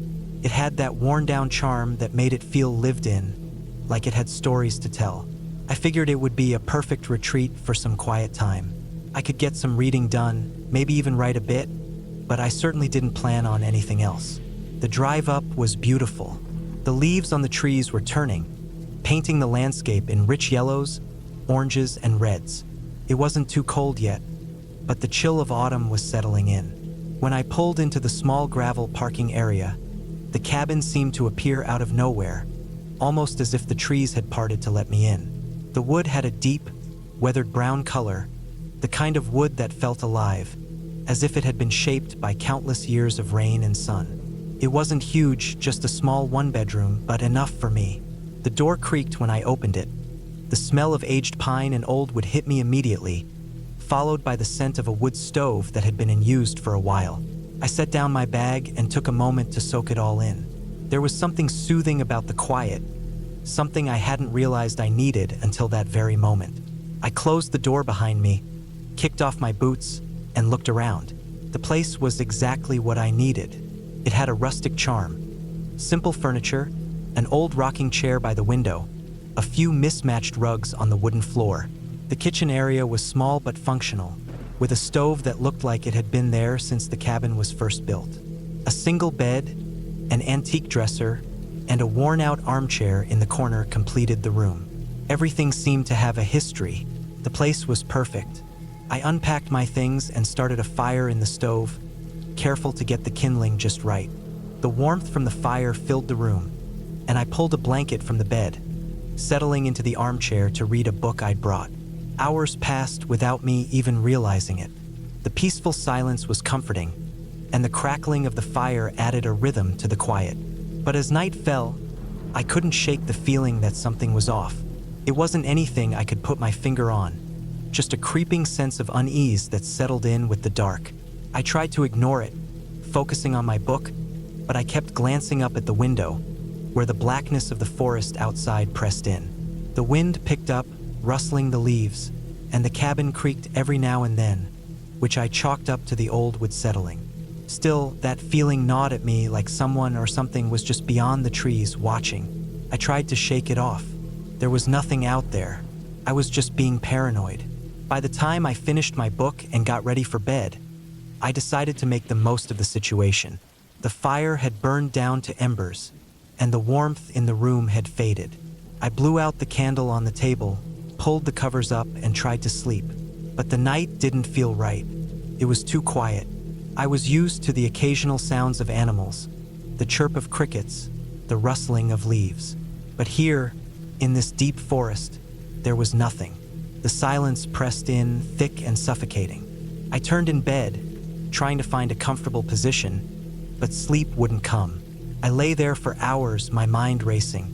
I kept hearing soft sounds, like something scraping against the cabin's walls, or footsteps moving just outside the window. But every time I looked, there was nothing. I wasn't sure whether it was the darkness playing tricks on me or if something really was out there.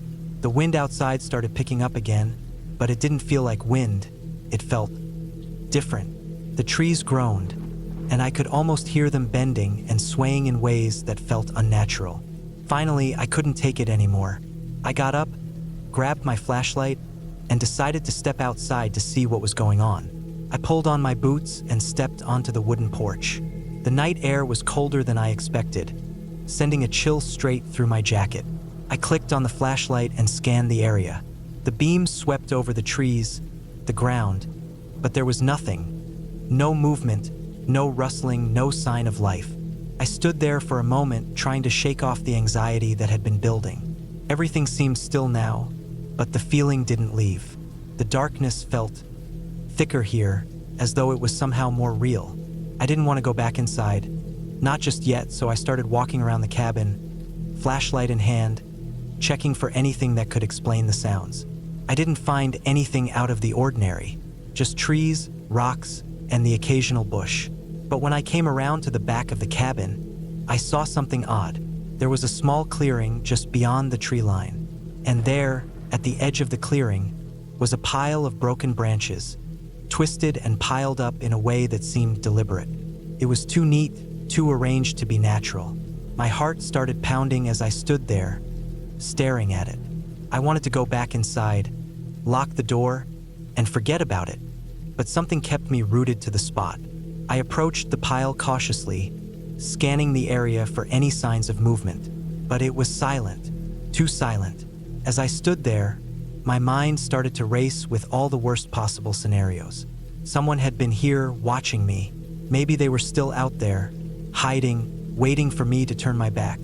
I knew I had to go back inside, but the thought of turning around and walking back into that cabin, alone, made my skin crawl. But then, something shifted. I heard it, a snap as though a branch had broken underfoot. I froze, straining my ears, but there was no sound after that.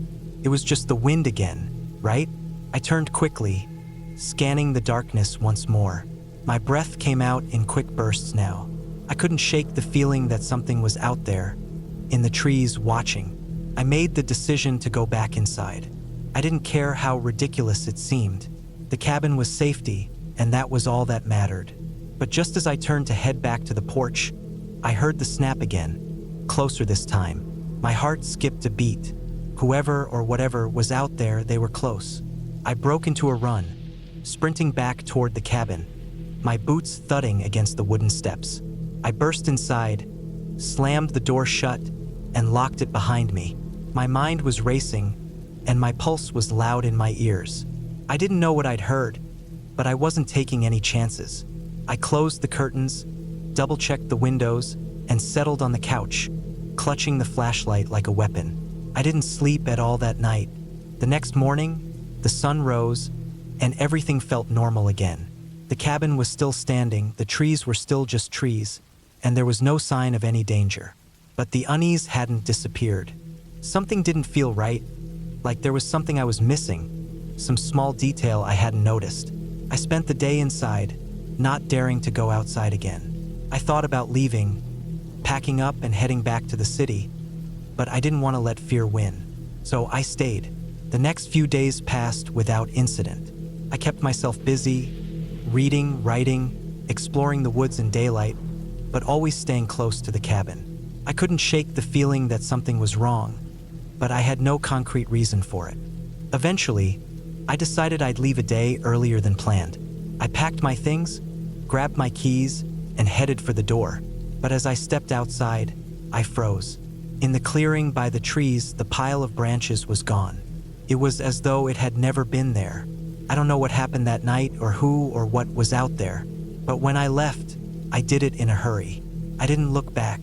I don't care to know if there was someone watching me or if I just let my imagination get the better of me. What I do know is that I never want to go back to that cabin. Some things are better left alone.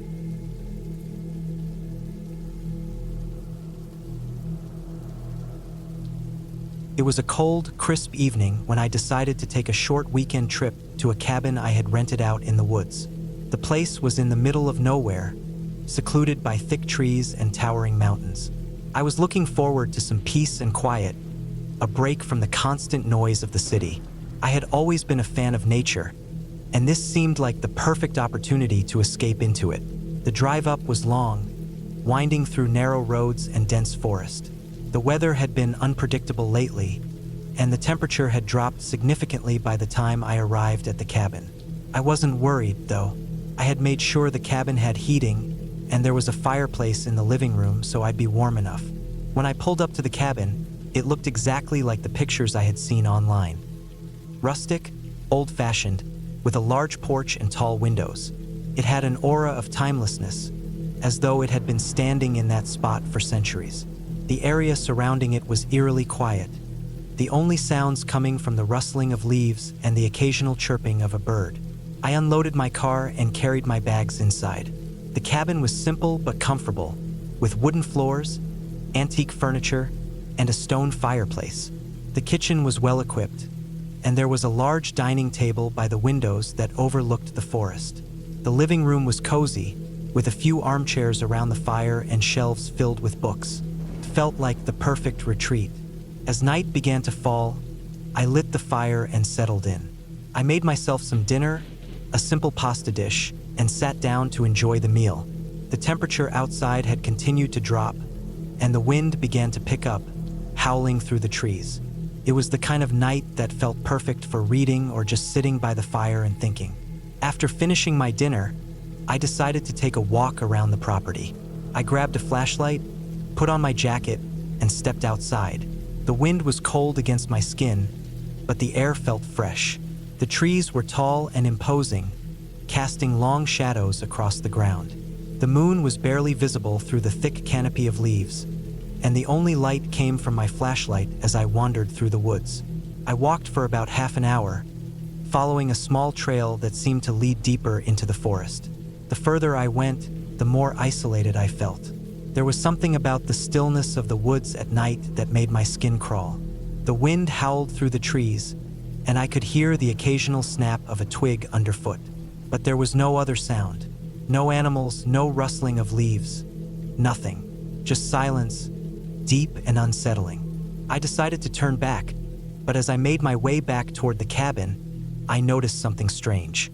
There was a light in the distance, flickering faintly through the trees. It wasn't the steady glow of a campfire or a house. It was erratic, almost as if someone was moving the light around. Curious, I decided to investigate. The light seemed to be moving, getting closer, but also weaving in and out of the trees in an odd way. It wasn't like someone walking toward me with a flashlight. It was more like the light was dancing, shifting in strange patterns.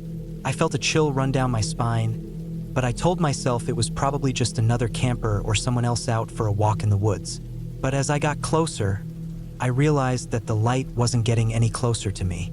Instead, it seemed to be moving away, pulling further into the woods, deeper and deeper. I stopped in my tracks. Something didn't feel right. The more I thought about it, the more uneasy I became. I had rented this cabin for solitude, for peace. But now, it felt like something was watching me, like I wasn't alone in these woods. I turned around quickly, deciding it was best to head back to the safety of the cabin. My footsteps quickened, and my breath became shallow as I made my way through the trees.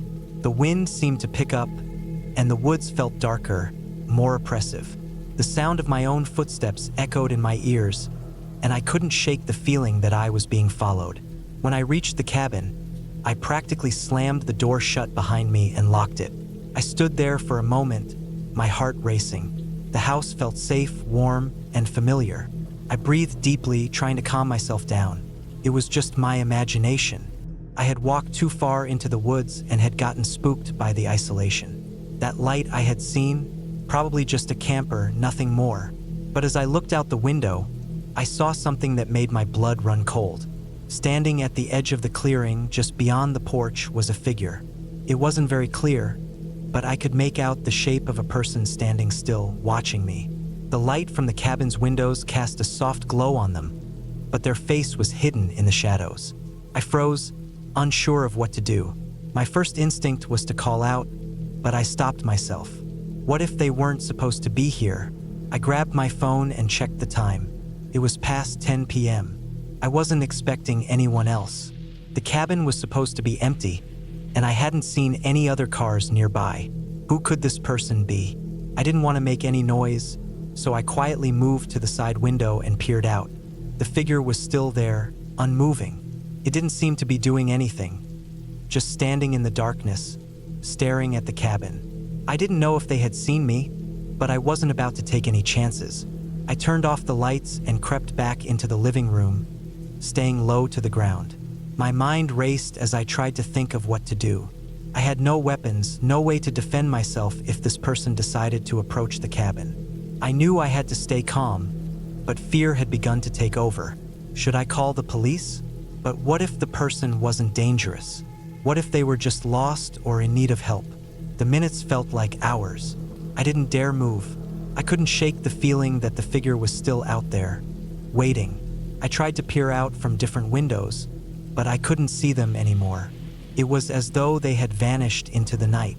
After what felt like an eternity, I finally worked up the courage to peek out the door. The figure was gone. I stepped outside cautiously, scanning the area. The woods were quiet, and the only sound was the wind rustling the leaves.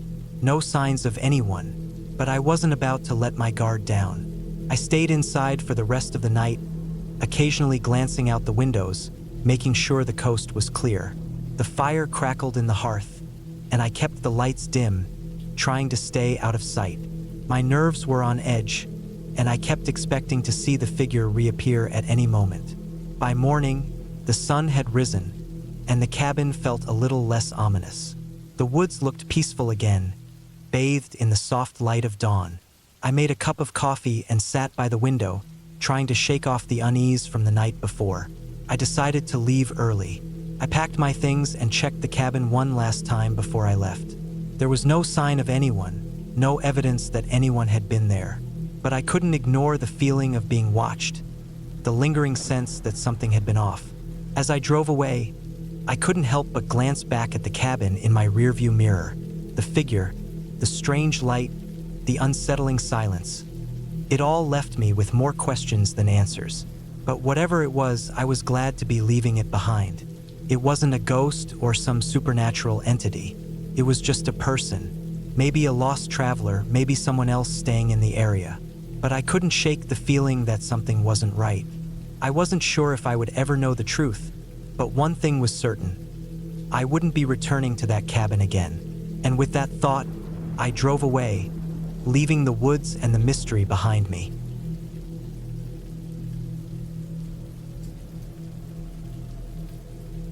The trees loomed around me like silent sentinels, their branches creaking as the wind rustled through the forest.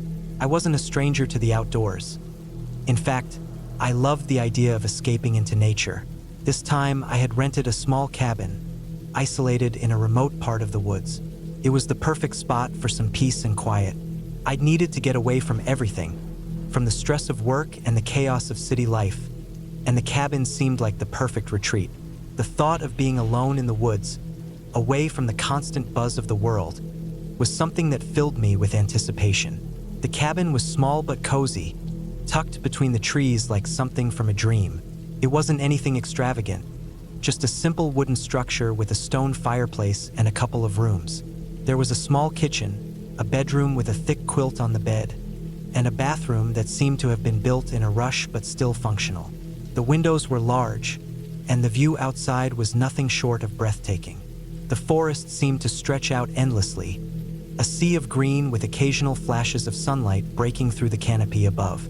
I unpacked my bags and settled in. The weather was perfect for the time of year, cool enough to enjoy a sweater, but not so cold that it felt uncomfortable. The air was fresh and smelled of pine, and the quiet was profound, like the forest itself was holding its breath. The only sounds were the chirping of birds and the distant rustling of animals moving through the underbrush. The first few hours were uneventful. I spent some time exploring the area around the cabin, finding a small stream that cut through the woods and a few narrow trails that led deeper into the forest. I made sure to remember the way back to the cabin in case I decided to venture further. The solitude was exactly what I had been looking for. That evening, as the sun began to set, I built a small fire in the fireplace and made some dinner. I had brought along a few simple meals, canned food, pasta, and some snacks. It wasn't gourmet, but it was all I needed. As the fire crackled and the warmth from the flames seeped into the cabin, I felt completely at ease. The world outside seemed far away, almost unreachable.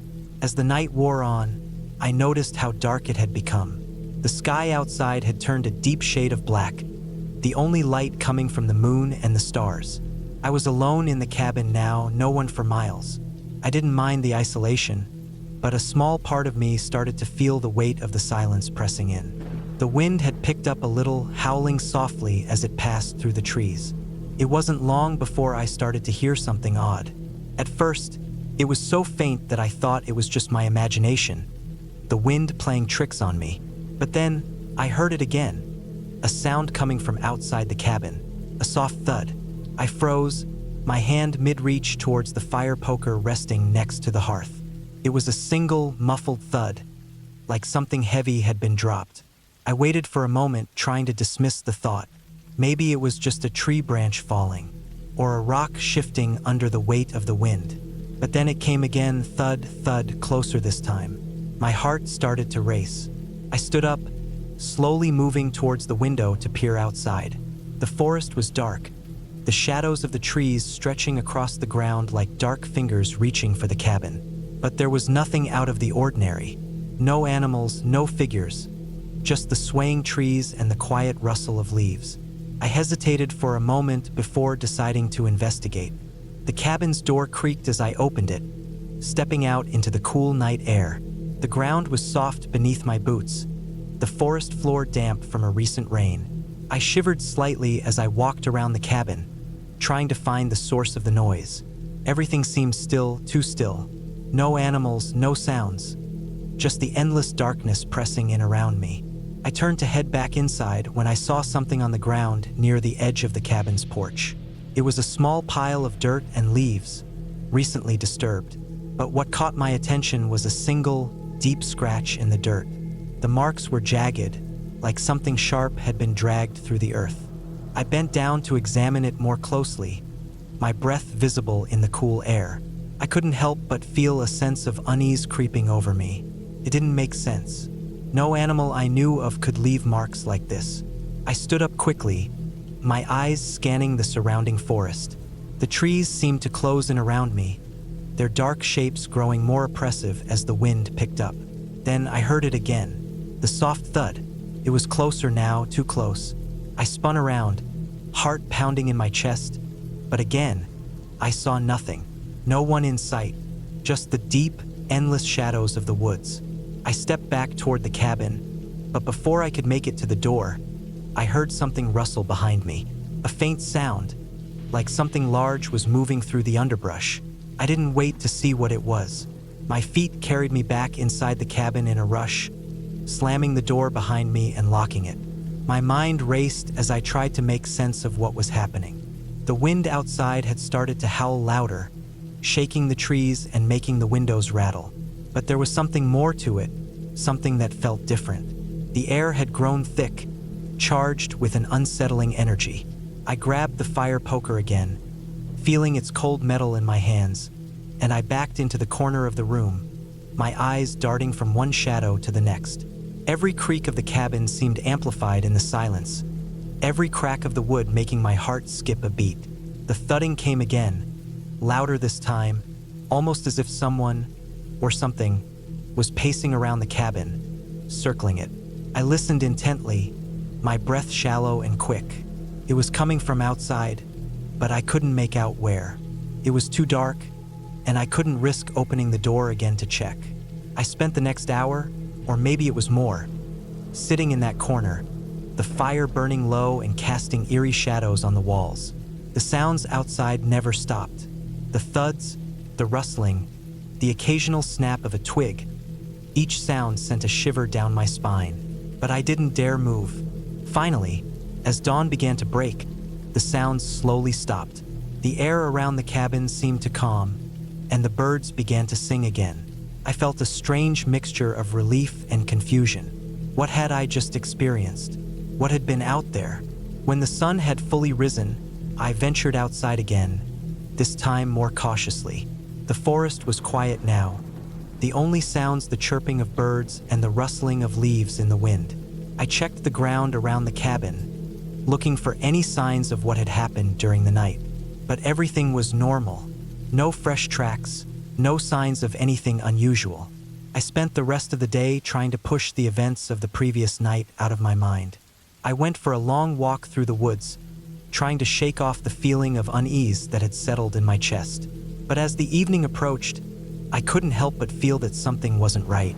That night, I locked all the doors and windows again, but this time, I didn't sit in the corner. I stayed closer to the fire, the warmth of the flames offering some comfort against the lingering unease. The night passed without incident, and by the time morning came, I was exhausted, physically and mentally. But the feeling that something had been watching me never left. Couldn't explain it, but it felt real. I left the cabin early the next morning. I packed up my things quickly, barely stopping to look around. There was no reason to stay any longer, and the woods no longer felt like a peaceful retreat. The quiet had become oppressive, and I had a nagging feeling that I wasn't as alone as I thought. As I drove away, the cabin faded into the distance, swallowed by the trees. I never went back, and though I still loved the outdoors, I couldn't shake the feeling that the woods had kept something from me, something I wasn't meant to find.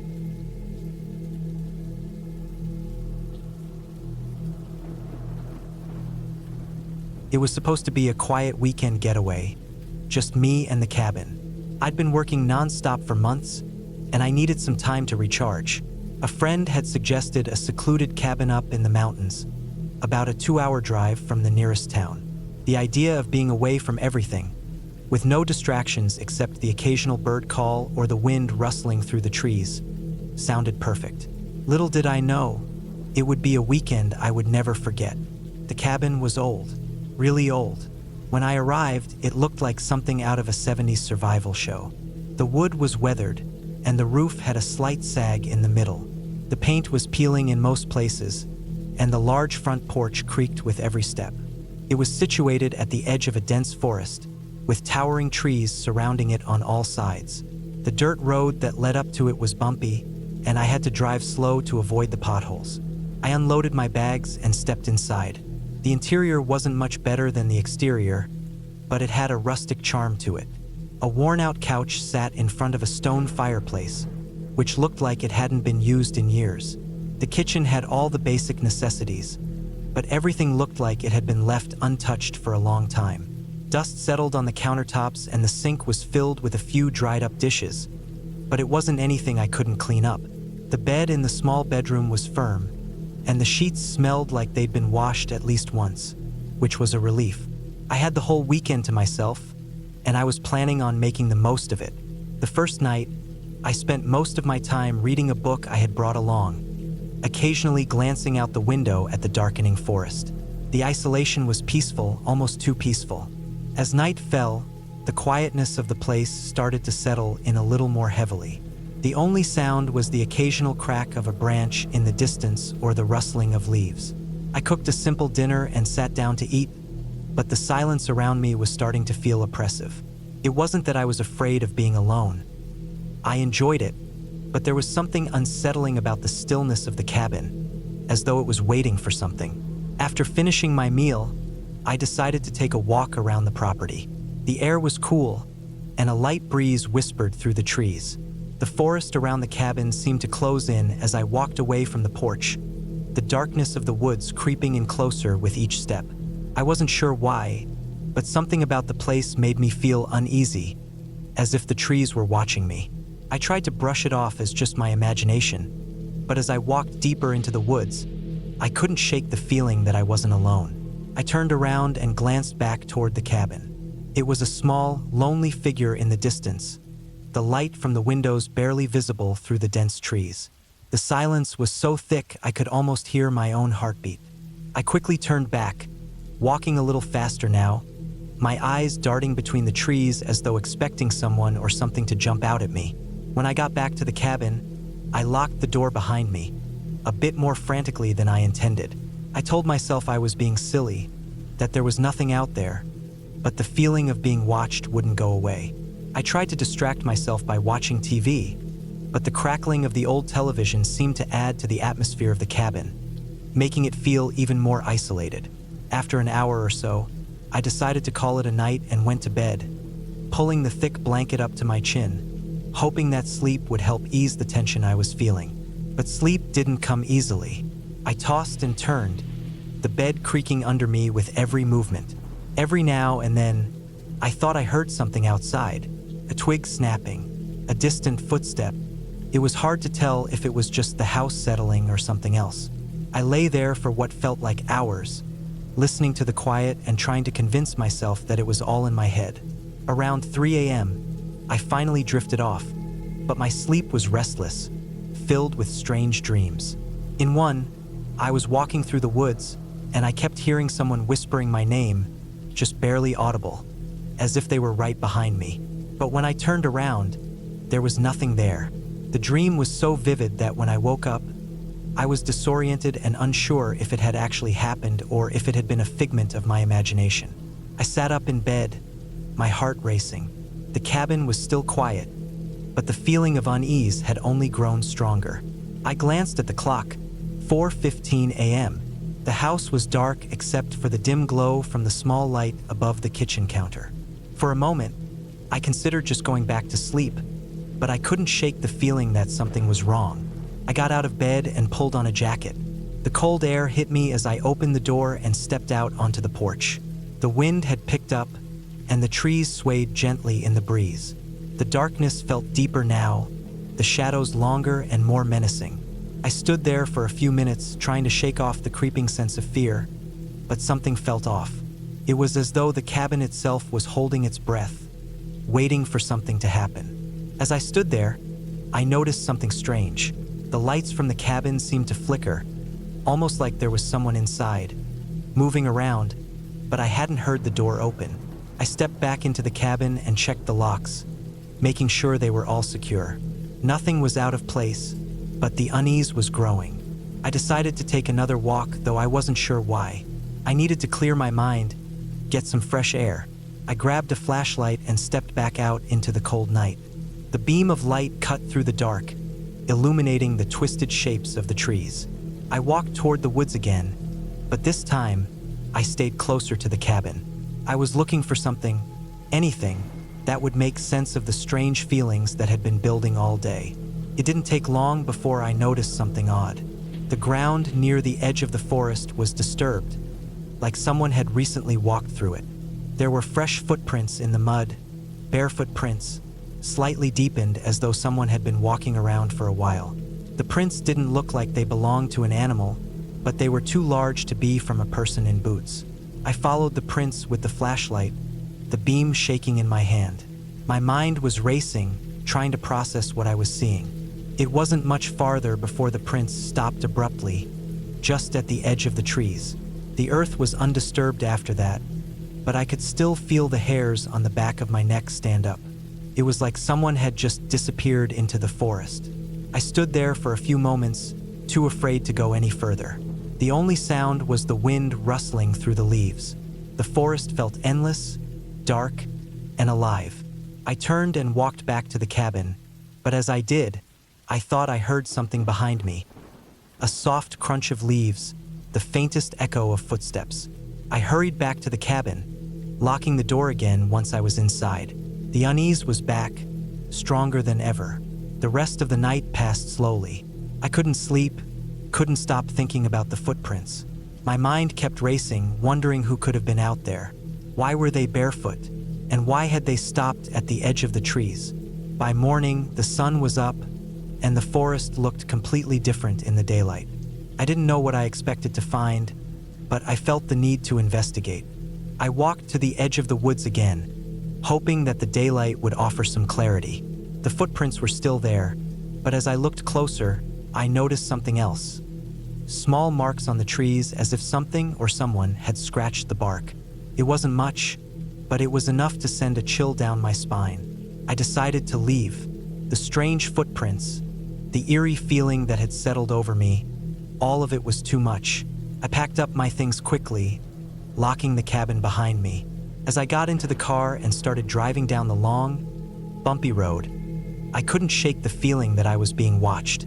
I kept glancing in the rearview mirror, half expecting to see someone standing in the trees, but there was nothing. When I finally got back to the main road, I breathed a sigh of relief. It was over. I had made it out. The fear that had gripped me in that cabin slowly began to fade as the town came into view. By the time I reached home, the events of the weekend already felt like a distant memory. But I knew one thing for sure: I would never return to that cabin again. Some places just weren't meant to be visited. Some things were better left unexplored.